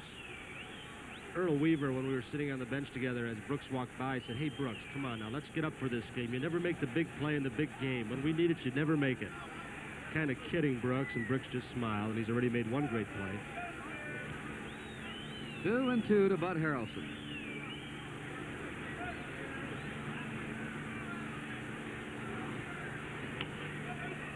One hopper to Aparicio. He makes it 2 down. Aparicio to Cash. And Willie Davis of the Dodgers coming up. This will be his first time at bat. He's second in his league in batting with a .350 average. He leads the National League in base hits, 126, in doubles and in triples. And this is his first All-Star game. They're almost putting a shift on for him. He changed his batting style, quit going for the long ball 2 seasons ago, and now has become one of the most productive hitters in the game. Has blazing speed going to first. Ball 1. Got to wonder if he isn't going to change his batting style back to his old way, trying to pull the ball and hit the ball hard with that wind blowing out to right field, and so the way some of those balls have jumped out of here tonight. Line shot to right center. Mercer takes it on a hop. Willie Davis is on.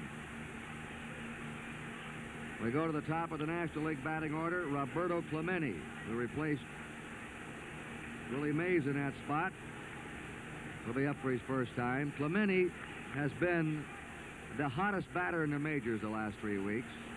He's hitting .461 in his last 20 games.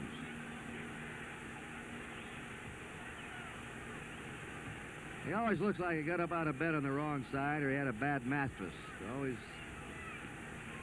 has a crick in his neck and seems to be uncomfortable till he swings that bat. His seasonal average, .342. He's won 4 National League batting titles, and he's shooting for another this year. In Pittsburgh, they call him the Great One. Roberto can also take advantage of that right field short porch and the wind blowing out. He hits the right field very well. Davis just getting back. American League ahead, 4-3. 2 down for the National. Strike. Ferguson Jenkins now starting to warm up in the National League bullpen. A right-hander, Jenkins. Number 31. And Sanguillen guarding him in case of a line drive. Palmer has a good quick throw over to first for a right-hander.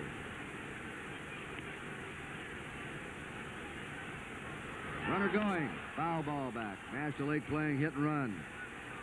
You see the length of the strides on Willie Davis as he was going into second base. Well, you're about 20 feet long. He doesn't accelerate quite as quickly as a Buddy Harrelson or a Maury Wills, Lou Brock. Once he gets underway, he's got to be the fastest person playing the game of baseball. Although the people in Atlanta will give you an argument and say, no, it's not Willie Davis, it's Ralph Garr. 2-strike pitch. 1-2 to Clemente.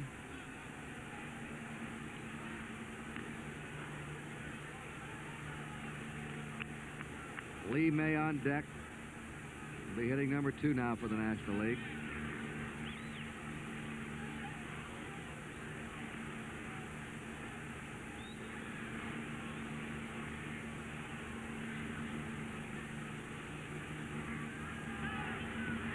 Strike 3 and a slow curve. Davis bluffed the dash, and Clemente is caught looking.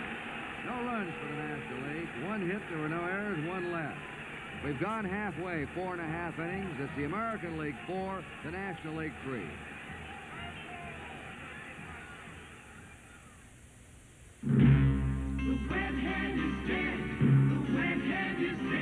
Now you don't have to use oil, creams, or even water on your hair. Long live the Dry Look. Introducing the Dry Look from Gillette. The dry way to control hair. Keeps it neat but dry. Keeps it looking clean, full, and natural but dry. The wet head is dead.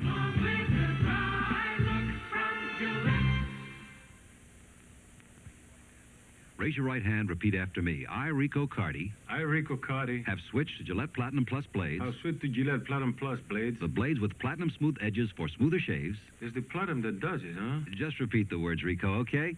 Okay. Gillette Platinum Plus. Double edge or injector. Both with platinum smooth edges for smoother shaves. Now say save 20 cents on this package of Gillette Platinum Plus 15s. Offer good while supply lasts. Save 20 cents? That's a good deal. Big summer sports schedule on NBC. We'll have Monday Night Baseball, July 26th, August 16th, September 6th, the National Four-Ball Team Golf Championship, Saturday and Sunday, July 31st and August 1st. The World Series of Golf, Saturday and Sunday, September 11th and 12th. And preseason football, August 13th, 49ers in Miami, August 20th, Cleveland and Dallas, September 4th, the Cardinals and Kansas City Chiefs. All on NBC television. Massive Frank Howard hitting for Jim Palmer. Mike Cuellar will pitch for the American League in the 6th inning. Juan Marichal gets a strike to him. Howard for the Senators batting .294. 16 homers, 43 runs batted in.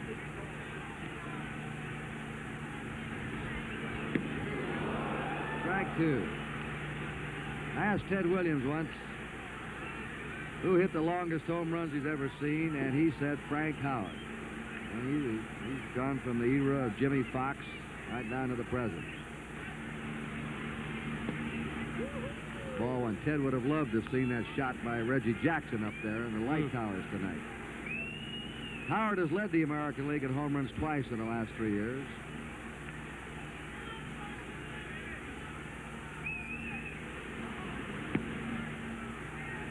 Two and two. This is a fellow that has 6 or 8 eggs for breakfast, a couple of steaks. That's a starter, huh? Just to warm up. 2 and 2 count. Bounding ball to second base. One away.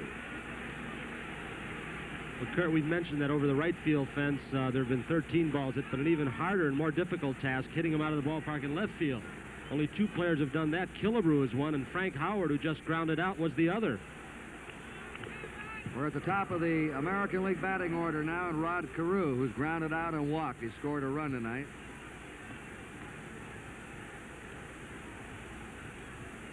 Bobby Mercer on deck. Ball one. The American League manager, Earl Weaver, said, I don't think we have as much power in there tonight, but I like fellas like Carew and Mercer, Yastrzemski, who can peck away and get on. Foul out of play. Carew with good speed, a good bunter. Recall a couple of years ago, stole home quite a few times in one season under the influence of Billy Martin, then who was the manager of the Twins. Joe Torre, the third baseman for the National League, playing way in looking for the bunt.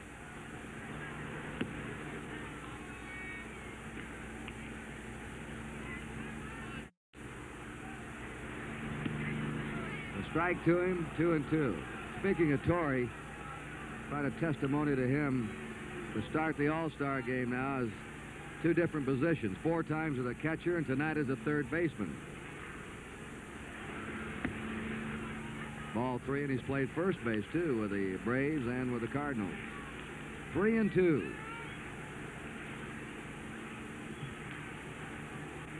4-3, the American League ahead. Last of the 5th inning.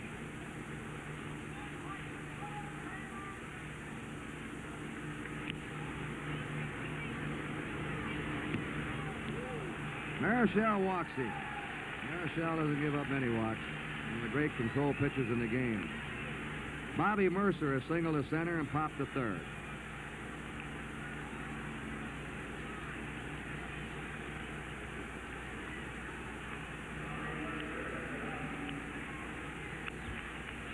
Watch Torre again in his get-ready position, and look how low he gets down. That may be a Clete Boyer influence that Torre has picked up to help him get a better jump on the ball, get more spring, get that first good quick step.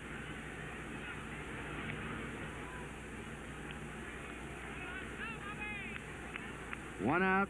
Carew at first, 4-3. American League leading, last of the 5th inning. Last time Carew was at first, Mercer at the bat. They sent Carew and had Mercer swinging. Let's see if they start him here in this series.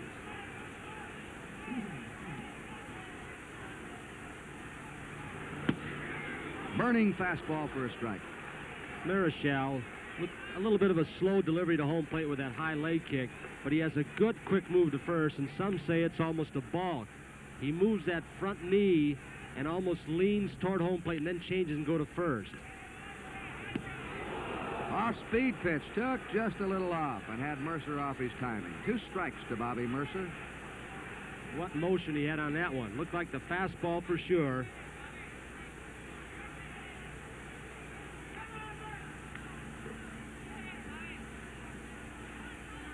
Here's a 2-strike pitch coming up to Mercer. Struck him out. First time Bobby Mercer's ever faced Marichal. 2 down. The Giants are trying to hold their lead in the National League West, and this man on the mound right now will be a key for them. See if they can hold on for their divisional title against the challenging Dodgers. Carl Yastrzemski is grounded out and popped up. Giants are 6 games ahead of the Dodgers. They, at one stage, led them by 11 or 12.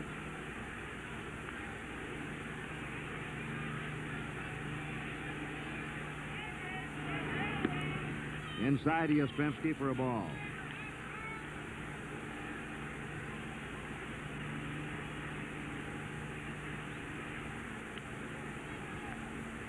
The American League is warming up Cookie Rojas and Al Kaline in their bullpen. 1-1. Marichal's really got the screwball going now. He threw 2 good ones to Mercer. Now a good one to Yastrzemski. To hit that pitch, they're going to have to try to go to the opposite field. There's Rojas throwing in the American League. 2 down. Carew at first. 1-1 to Yastrzemski. American League out in front, 4-3 in the last of the 5th inning. All the runs coming from homers. Marichal used to pitching with the wind blowing out to right field from Candlestick Park. 2-1. He has some kind of motions, doesn't he? Changes speeds. He'll throw a quick screwball, and he'll throw a little slower one. Then you think you just about got it, and he really changes up, and it drops off the table. 2 balls and a strike. Foul back, 2-2. Ferguson Jenkins warming up for the National League. Next Saturday we'll be in Atlanta. Our game of the week, the Braves and the Dodgers, 2 o'clock Eastern Daylight Time. Remember, every Saturday we're on NBC television with a game of the week, a top Major League game of that week. Usually it's Saturdays at 2 o'clock Eastern Time. Get a chance to see that Dodger ball club. They had a hot streak, looked like they were going to catch those Giants, and then they went to Chicago. Cubs beat them 4 straight. Giants increased their lead.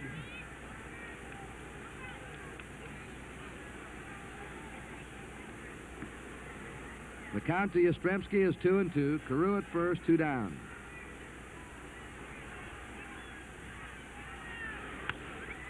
Ground ball to Beckert.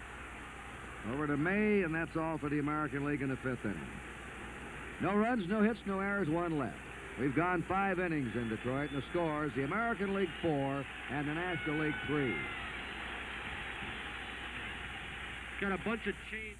The American breakfast, no mistake, starts with sugar, milk, and Kellogg's Corn Flakes. The breakfast of great Americans like Babe Ruth, the Bambino. The greatest slugger the game has ever known.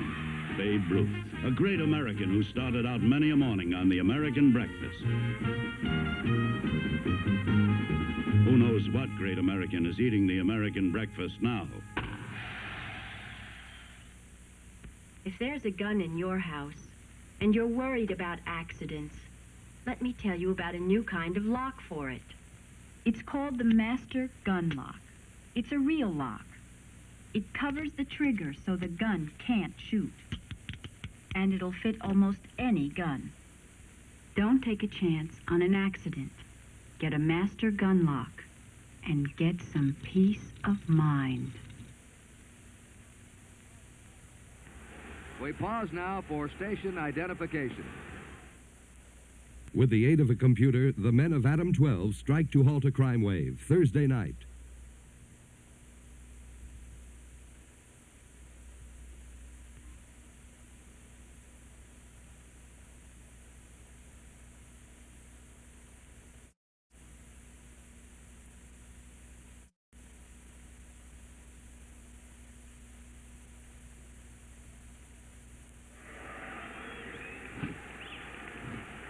All right, we've got some changes now for the American League.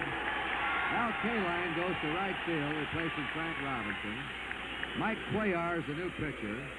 Amos Otis is in center field, replacing Bobby Mercer. Cookie Rojas has gone to second base in place of Rod Carew. And Harmon Killebrew at first base. Take Norm Cash out. Lee May up for his first time. Slow curve delivered by Mike Cuellar.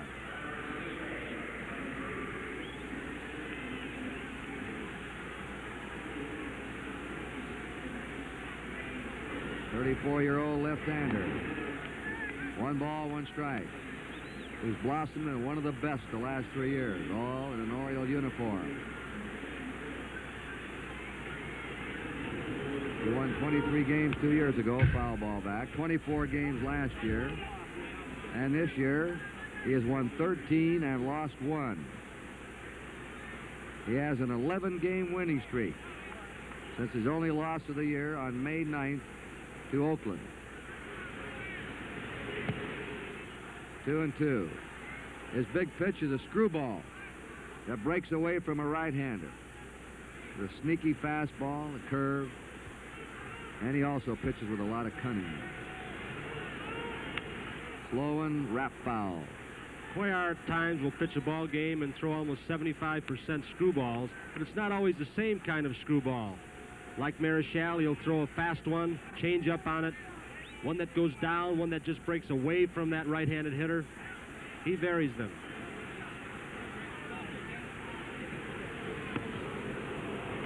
May nearly jumped out of the batter's box at that one. 3-2. May had a bad knee at the start of the season, was off to a struggling start. Now he has 23 homers.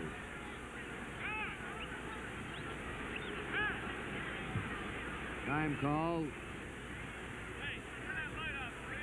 Somebody has a light on in the stands. Light shining in Brooks Robinson's eyes at third base, and you don't want that to happen with a hitter like May rifling him down at you. Cuellar walks Lee May in the 6th inning. The batter now is Joe Torre, who's popped up and struck out.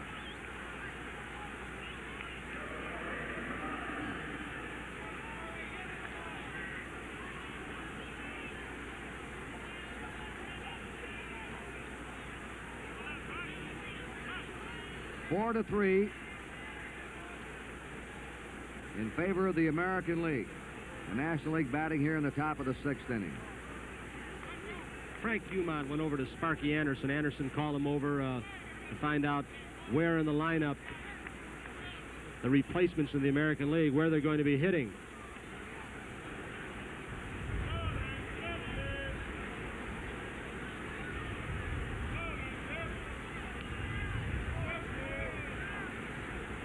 Cuellar pitching to Joe Torre. To Brooks Robinson. There's 1. Rojas pivot 2. Taylor made all the way.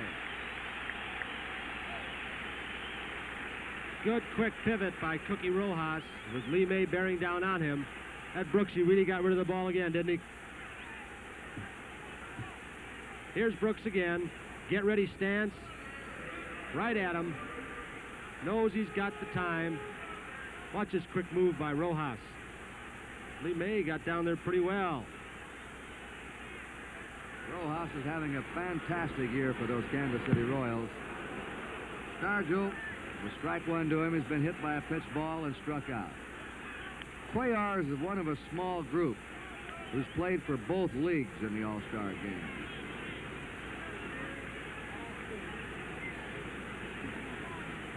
And now the National League sends Nate Colbert out on deck. He swung at it.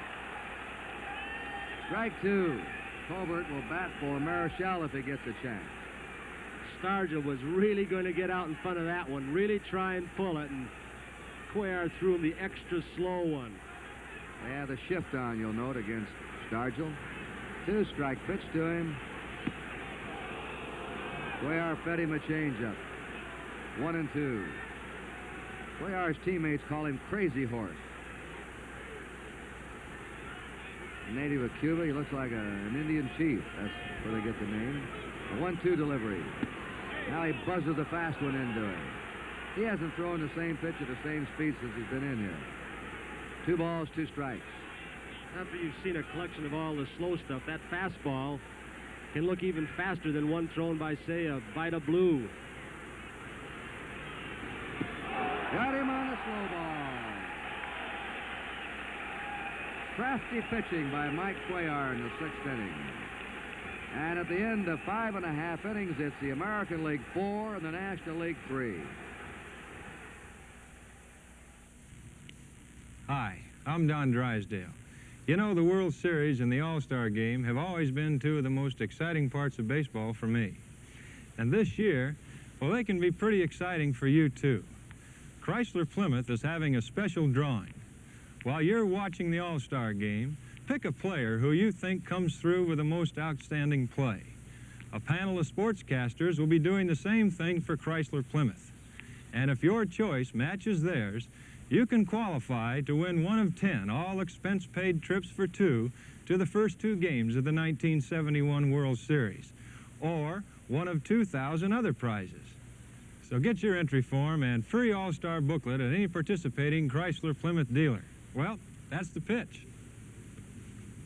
Contest open to licensed drivers 18 or over. 1 prize per family. All prizes will be awarded. Closing date, midnight, July 17th.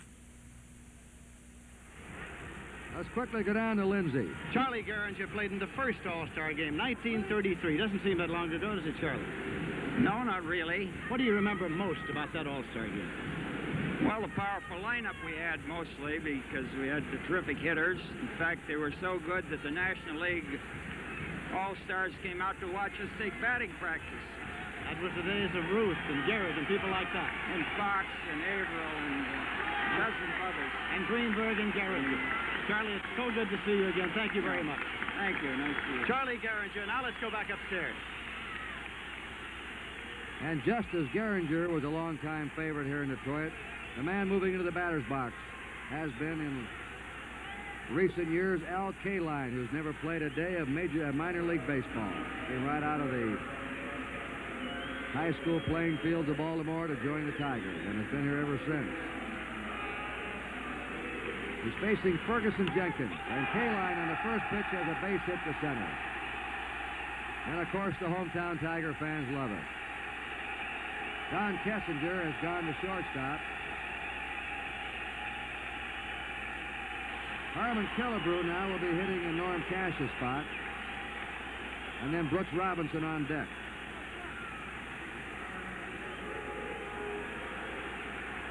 The killer. Jenkins has won 13 and lost 8 for the Cubs. Of all, the Killebrew.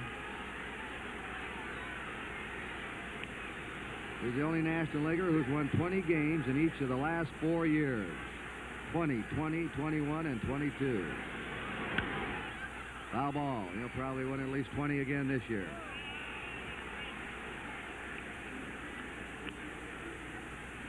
We have warm-up action in the National League bullpen. Don Wilson of Houston, who replaced the injured Larry Dierker, now warming up. The American League ahead 4-3 in the last of the 6th inning. Al Kaline at first. 1 ball, 1 strike to Harmon Killebrew. 1-2. Jenkins can be murder, as you just saw in that last pitch, on the right-handed hitters. He comes from the side with that sweeping curve. Throws that crossfire fastball to catch the outside part of the plate. He's got good control.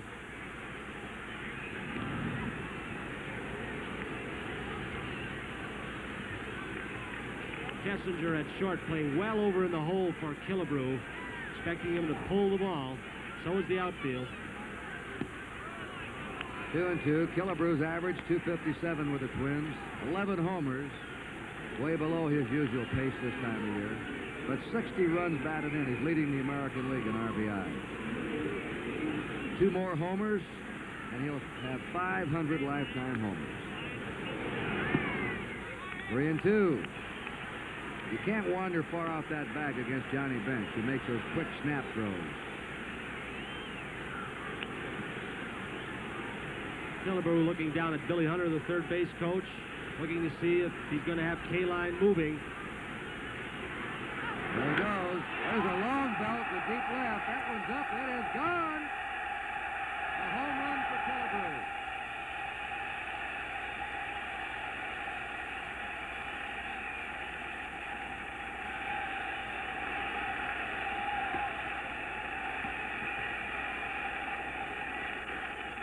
Killebrew really lifted that one, Kurt. A low sinker ball on the 3-2 pitch. Let's see him go down after this pitch. See Bench going down and inside. Ball down around the knees, inside corner. Killebrew didn't hit it as hard as a lot I've seen him hit. Amos Otis congratulating him, as was K-Line right behind him. So it's now 6-3 in favor of the American League. They've had 3 homers. The National League's had 2. Ball 1. They've had 9 runs in the game. They've all resulted from homers tonight. That's the first homer hit to left field. That was against the wind. 2-0 to Brooks Robinson. Killebrew's third All-Star game home run. Brooks is grounded out and flied out. He's 0 for 2.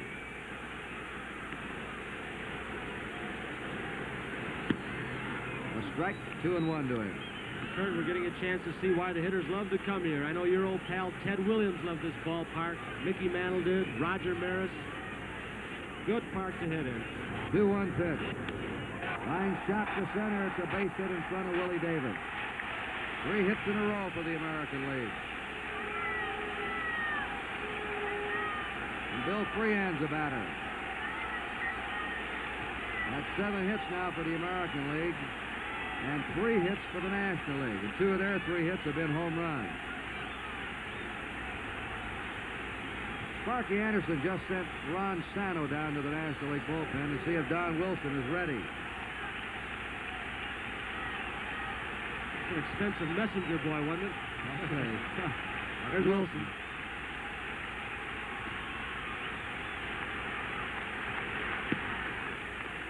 Low and inside to Freehand, ball 1. Freehand has flied to left and fouled to first. National League favorite tonight. Conceded to have the most power, but the American League's out-muscled them so far. 2-0.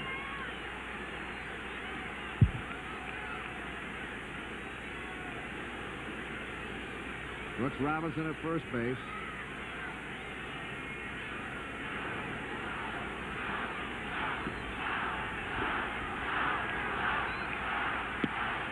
Fastball good for a strike. Looking down in the National League dugout, I see Willie Mays. He's through for the night. He played the first 3 innings. But he's intently watching the game down there in the top step of the dugout. There he is, pounding the ball on his leg. A high fly ball. He uppercut it too much. Willie Davis backpedaling, drifting with the wind, and puts it away. Back to first base goes Brooks Robinson. 1 out.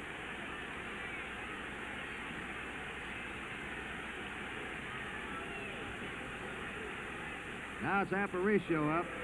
Amos Otis will be hitting in the number 9 spot.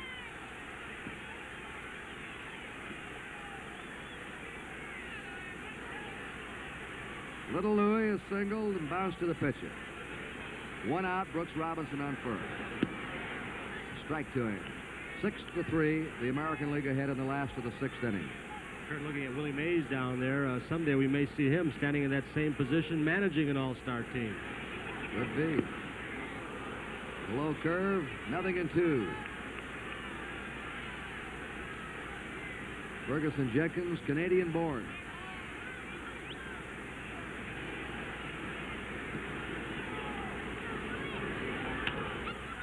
Ball hit to second. A Cub double play combination goes to work. Beckert to Kessinger to May.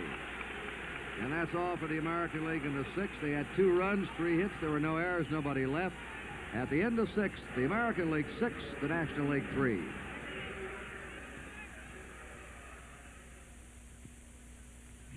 Biggs, this noisy muffler's going to ruin my wedding. It must be fixed immediately. My mechanic's off today. Come back tomorrow. I can have the right parts by next Tuesday? Yeah, but it'll take about 30 minutes. Oh, bless you. At Midas, we won't waste your time. With most cars, we'll have the muffler you need, and we'll take only 30 minutes to install it. We install mufflers for a living. We have to do a better job. When Paul Revere made his midnight ride on April 18, 1775, John Hancock and Samuel Adams were hiding in this house in Lexington, Massachusetts. Today we're painting it with Sears Best exterior latex because it's climate formulated to last a long time. We'd like to see the house standing a long time. It hasn't done bad for a start. Sears Best exterior latex for great American homes like yours.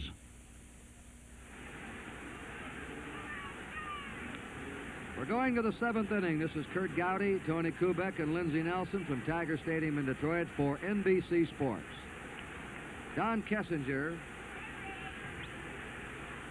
will be hitting now in the number 5 spot. He's a switch hitter of the Chicago Cubs. He'll be followed by Johnny Bench and then Glenn Beckert.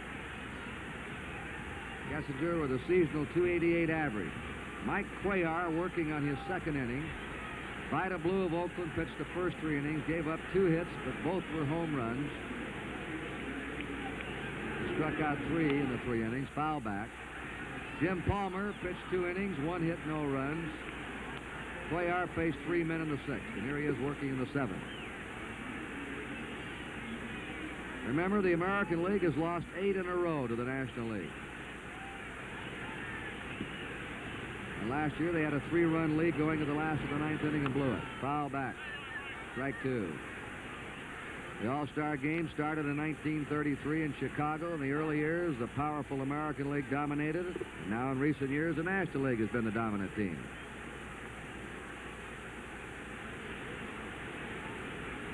They've changed now in that National League bullpen to Tom Seaver.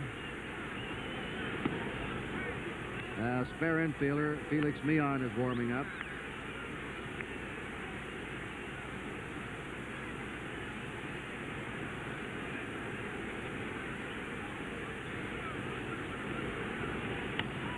Fly ball, right field, Al Kaline there. This fellow's played this right field here better than anyone in Tiger history. He makes the play in the corner on the slice hit by a right-hander, holding the batter to a single. Normally a double against most right fielders. Johnny Bench crashed a home run in the upper deck in right center, and then hit a hot shot to third that was by Brooks Robinson. And with those card shark hands of his, he snaked it and fired over to first to get him. He's trying to bunt now on Brooks down at third. He couldn't get the ball by him in a World Series, so he's going to get it in front of him. That's not too unusual for Bench. You expect him to hit for power, but he's beaten out some bunts this year and last year, too. Saw Brooks, who plays a deep third base, tried to lay it down on him. He got that one by him. Just Bench's barely. second hit. He's hit the ball hard every time up. That puts Bench at first, 1 out. And Glenn Beckert of the Cubs coming up. We pause briefly for station identification. This is the NBC Television Network.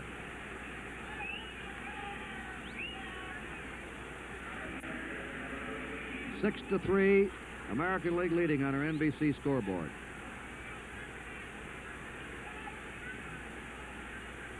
Nate Colbert has come out on deck for the National League.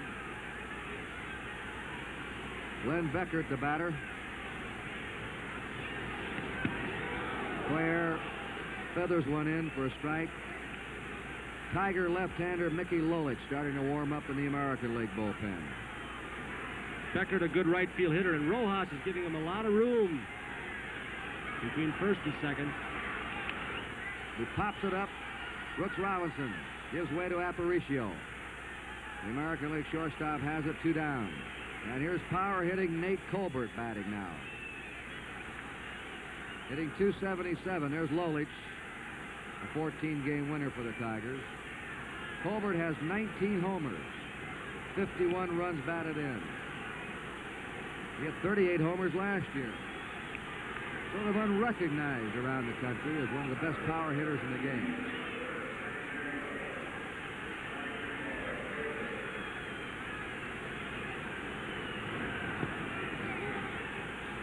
Pinch hitter Colbert takes a strike.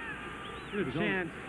Let's take a look at his hands and the position of that bat. He's got the bat actually resting on his shoulder in a parallel position to the ground. Very unusual.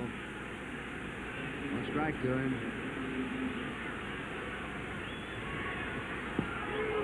That slow curve in again. Strike 2.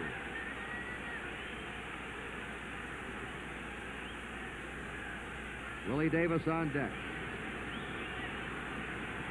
2 down for the National League. Johnny Bench at first.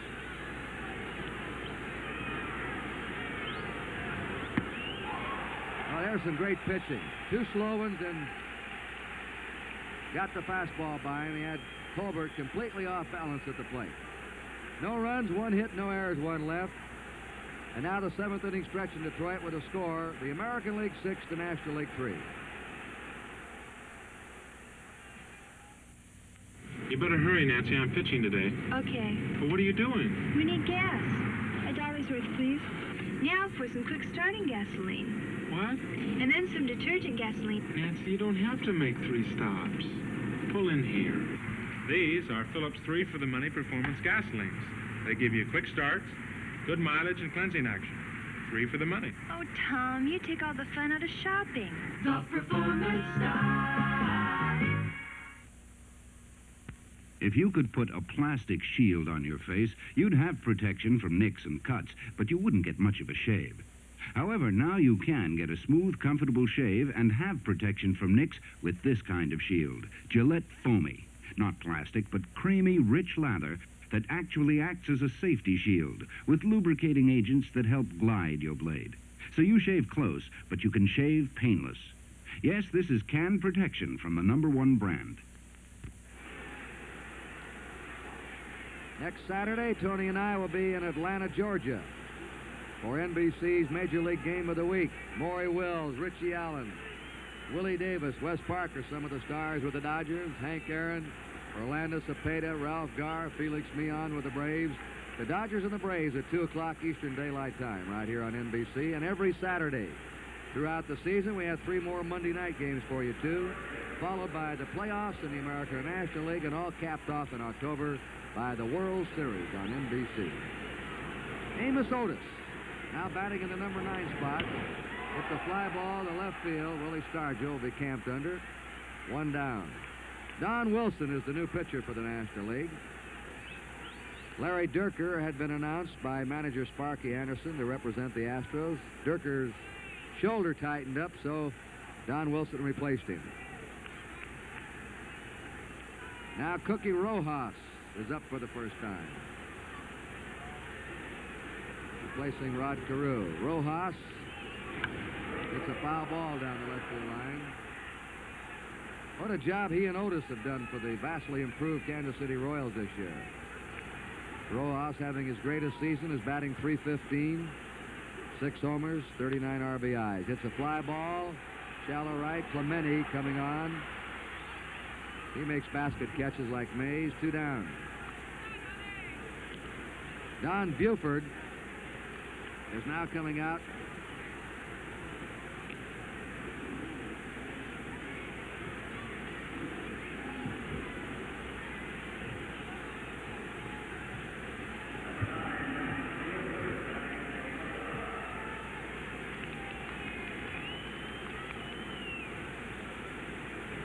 Don Buford. Switch hitter, has more power left And he does right. 2 down. Nobody on, last of the 7th. The American League leading 6-3. Ball 1 to Buford. Former football star at the University of Southern California.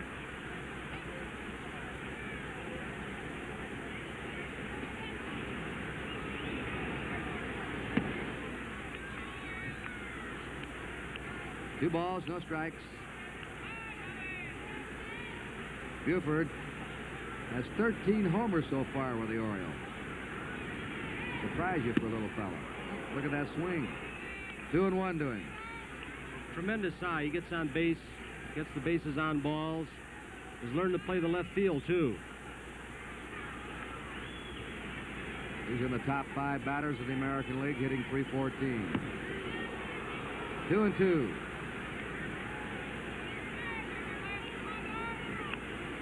Four pitchers in Major League history have hit home runs in games in which they pitched a no-hitter. And 2 of them are here tonight. You're looking at one right now, Don Wilson. Rick Wise is the other in the National League bullpen. That's all for Buford. He's tagged out by Johnny Bench. So the American League's down 1-2-3 in the 7th. At the end of 7, it's still the American League 6, the National League 3.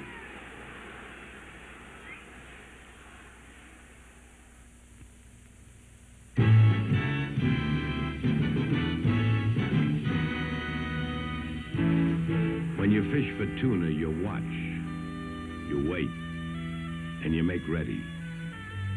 Then you spot them. Tuna! And you better get them while they're running, because you get no second chance.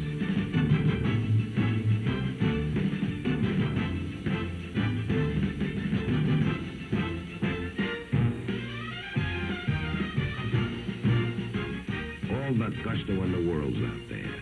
And now is the time to get it. You only get one crack at life, so you look for all the gusto you can. The life you live, the work you do, even in the beer you drink. When you're out of Schlitz, you're out of beer.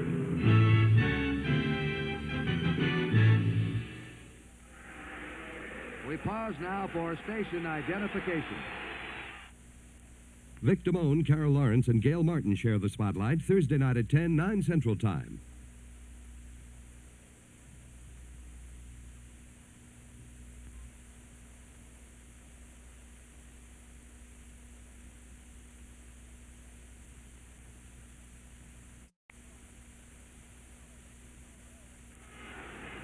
Mickey Lolich, the Tiger World Series hero over the Cardinals in '68. Enjoying his best year this year with 14 wins and 6 losses, an earned run average of 2.96. And so the National League switches now to right-handed batter Bobby Bonds in place of Willie Davis. The talented young giant outfielder has 20 homers and hitting .312. The strike to him. He's knocked in 57 runs. Clemente on deck at the top of the order, and then Lee May. Bonds has great speed. He strikes out a lot.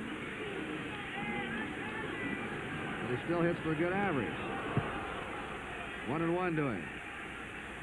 Lolich was another one that had Earl Weaver in his doghouse. Lolich said, I got mad at the fella when he said I was fat. Lolich has trimmed down this year. He's had a little bit of stomach on him a couple of years ago, like Sonny Jurgensen. Strike 2, 1 and 2. Earl Weaver said, I'd never said he was fat because I'm fat myself. I'd never say that about anybody.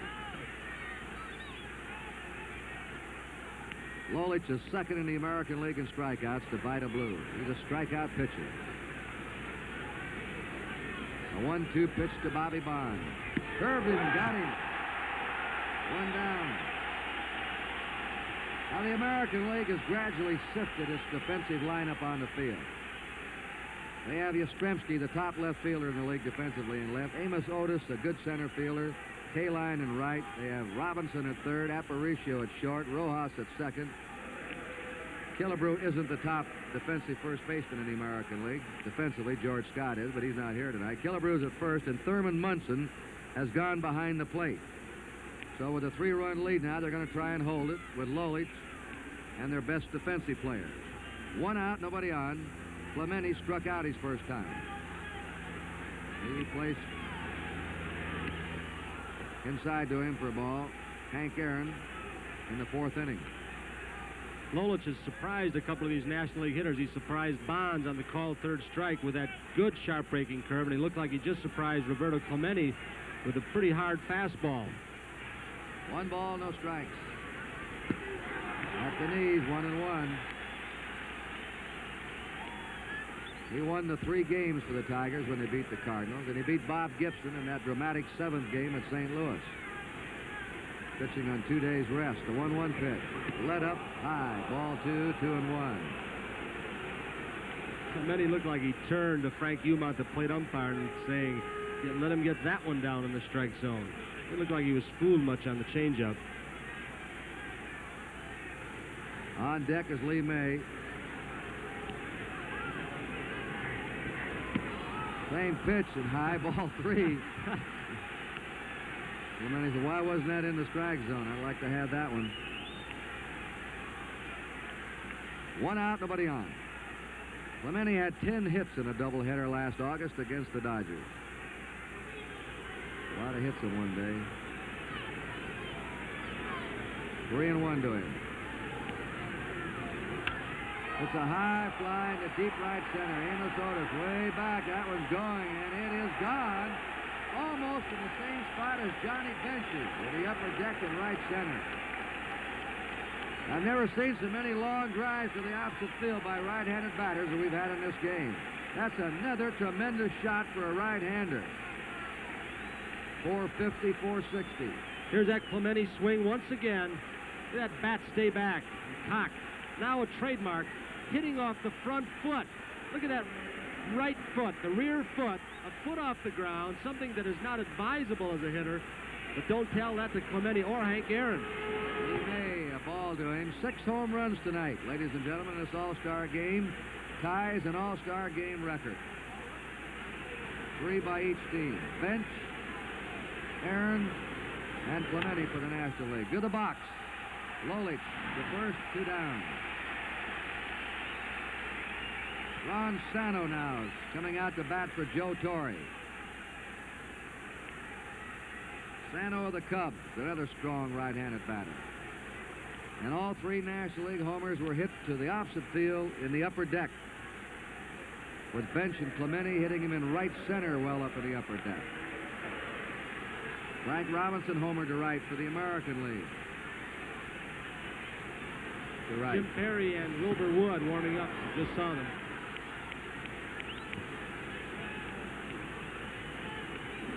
One ball, no strikes.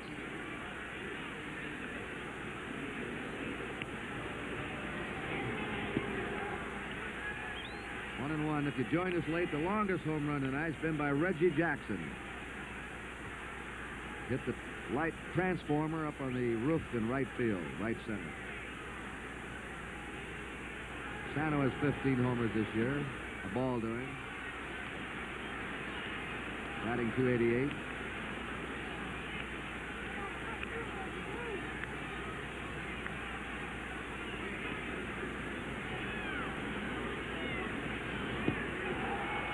Two and two. American League leading 6-4 in the top of the 8th. 2 down for the National League, nobody on.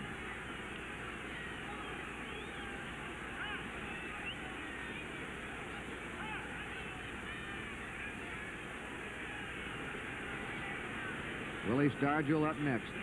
If Sano does something.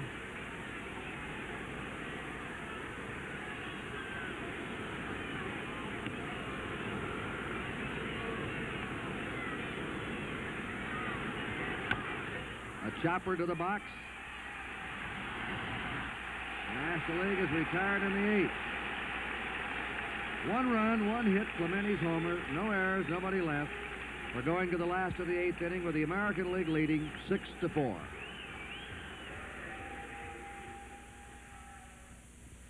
You know, Louise, you would have looked great in a bikini a couple of years ago.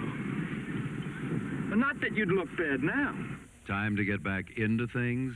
Eat smart at every meal, starting with breakfast. Kellogg's Special K breakfast is less than 240 calories, 99% fat-free, loaded with protein, and delicious.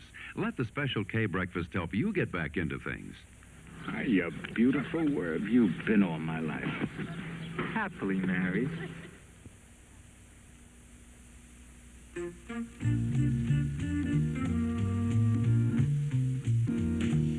This is the car that was chosen U.S. Car of the Year by Road Test magazine. It's the 1971 Plymouth Satellite, a totally new automotive design, built and engineered with extra care. Plymouth Satellite, the U.S. Car of the Year, the buy of the year. That's Chrysler Plymouth coming through. Arnold Palmer and Jack Nicklaus will be defending their title against such team of golfers as Lee Trevino and Howie Johnson, Bruce Crampton and Orville Moody, Gene Littler and Ken Still, George Archer and Bobby Nichols, Gardner Dickinson and Sam Snead. See the final 2 rounds on Saturday, July 31st from 5 to 6 Eastern Daylight Time, and on Sunday from 4:30 to 6 from the Laurel Valley Golf Club on NBC. National Team Championship Golf. All right, we've got some more changes now. Pete Rose has gone to right field for the National League. That's Earl Weaver out checking the batting order. Bobby Bonds goes to center field. Felix Millan to second base. And Ron Santo to third. 4 more changes for the National League. They've really shuffled their lineup tonight. Carl Yastrzemski leading off for the American League in the last of the 8th. He's gone hitless in 3 times. Facing Don Wilson, working on his second inning. He breezed through the 7th.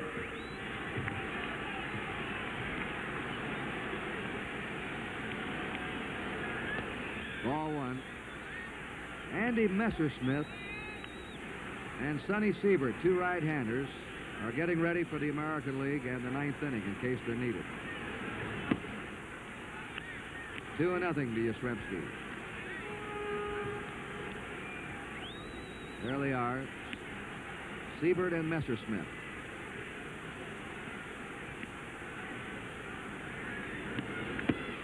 Three and nothing to Yastrzemski.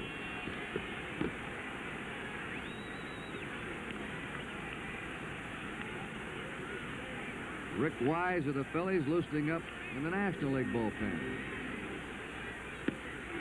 3-1 to him. Wilson looks quick too, Kurt. Got a good fastball.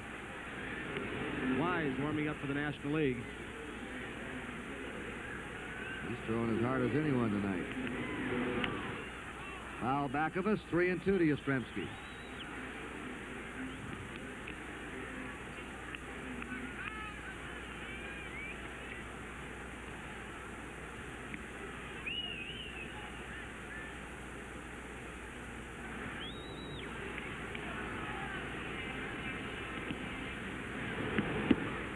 Ball 4, Yastrzemski's on.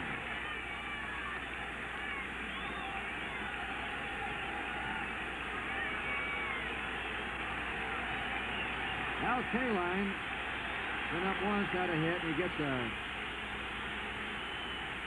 fine ovation from the hometown Tiger fans. Youngest player to ever win an American League batting title. 2 months younger than Ty Cobb was when he won his first one. The strike to him. Carl Yastrzemski down on first base is a base-stealing threat. Stealing more and more these past couple of years.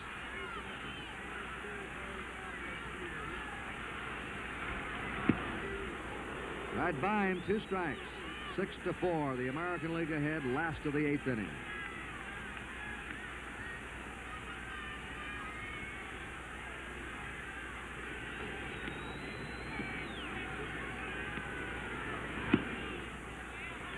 One and 2.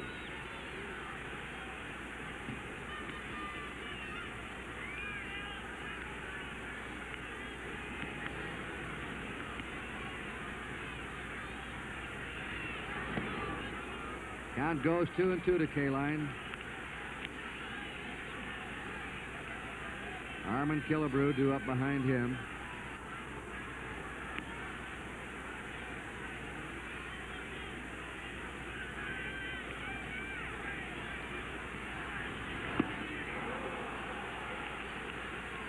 Blazing fastball by Wilson. First strikeout for him. Killebrew had a 2-run homer to left in the 6th inning. And right now is the margin in this game.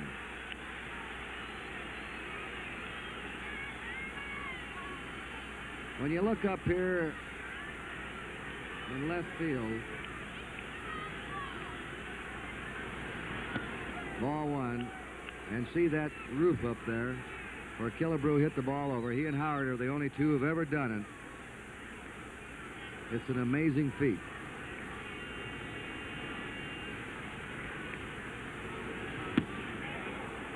One and one. And also you remember the batters like Jimmy Fox and Hank Greenberg couldn't do it. A lot of big right-handers. But this man is one of the two in the history of this ballpark to do it. 2-1. Kurt, they talk about the longest home run ever, and I guess that'll be a constant debate, but they say Babe Ruth hit one in this park that traveled, and it was measured 625 feet. Boy. 2-1 pitch. Down to third baseman Sano. For one, over to first. They've got the double play. Sano, DeMeon, DeMay. And now we're going to the top of the ninth inning and the last chance for the National League. There were no runs, no hits, nobody left. At the end of 8, it's the American 6, the National League 4.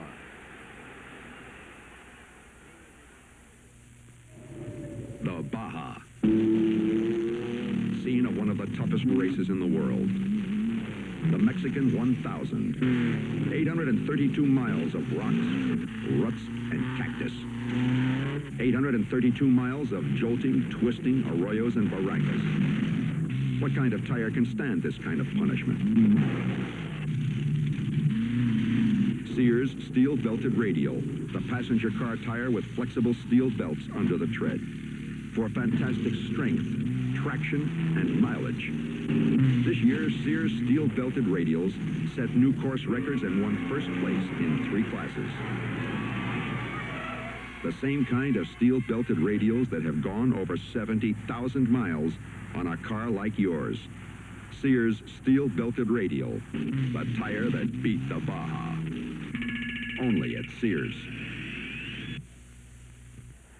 Quickly down to Lindsey Nelson. Stan Musial's a very popular man. You got a big hand, Stan. Well, this is good baseball, Sam. Lindsey, always a pleasure coming here. I tell you, things don't look too bright for the National League. Now, there's been a lot of long ball hitting. This has always been a good hitter's park. It has been. Did you play in the 51 game here? Yes, I hit one out here. Did you hit one out in the 51? Oh, shit. We always remember those home runs. Why so many home runs tonight?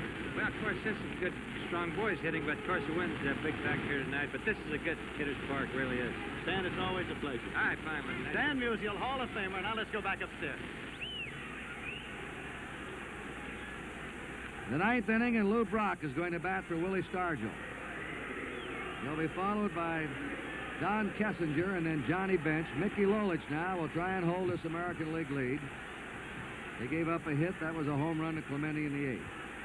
Vida Blue, Jim Palmer, Mike Cuellar, and Mickey Lolich. The exact plans that Weaver announced before the game, and he's followed them with his pitching. Foul back, strike one. Brock batting .347. He is third in the league in batting. And, of course, an outstanding base runner.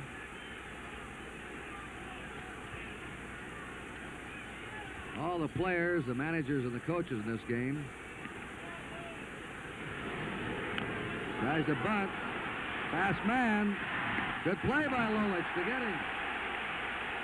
The ball hit squarely on home plate. That's why the big high bounce. And Lolich, in spite of what Earl Weaver says, that he's a little too heavy, made a pretty agile fielding play, getting to fleet Lou Brock. Here it is again, hitting the corner of the plate. Look at Lolich breaking quickly as we see Thurman Munson coming on. Good quick throw to Killebrew covering the bag to get Lou Brock. Kessinger flied out in his one time up. All the players each received a blue Lindy synthetic sapphire star ring for appearing here in this all-star game. White gold are beautiful. No balls, one strike. Fred, I think we owe the commissioner some thanks, too, for including us. It's a beautiful ring. Thank you. That's right, presented by Commissioner Kuhn. 1 out, nobody on. A 2-run lead for the American League in the ninth inning. A fly ball into right field. K-Line calling for it, and there are 2 down now. The American League 1 out away from snapping an 8-game losing streak. Alan Roth, our old standby, has been our statistician again tonight and our stage manager. Returning to his native Detroit, Jim O'Gorman. Tom Dawson, Director of TV and Radio Activities for the Major Leagues, and Joe Reichler, Director of Public Relations, Charlie Feeney, President of the National League, and Joe Cronin, President of the American League. We thank them, along with Commissioner Bowie Kuhn, for their cooperation. Johnny Bench has hit the ball hard each time. A home run. A hit taken away from him by Brooks Robinson, and he singled to left. It's 1 strike to him. The National League is going to lose this one if this pop-up is caught. Brooks Robinson up on the mound. It's all over. The American League finally wins one. 8 games in a row they'd lost. They lost 12 of their last 13. But here in Tiger Town tonight, on home run bats and good pitching, Vida Blue gave up the 3 runs in the first 3 innings, but he's the winner because the American League came up with 4 runs in the last of the 3rd. So Vida Blue was a pitcher of record. He gets the win, and Doc Ellis is the loser. And the final score, the American League, 6 runs, 7 hits, and no errors. The National League, 4 runs, 5 hits, and no errors.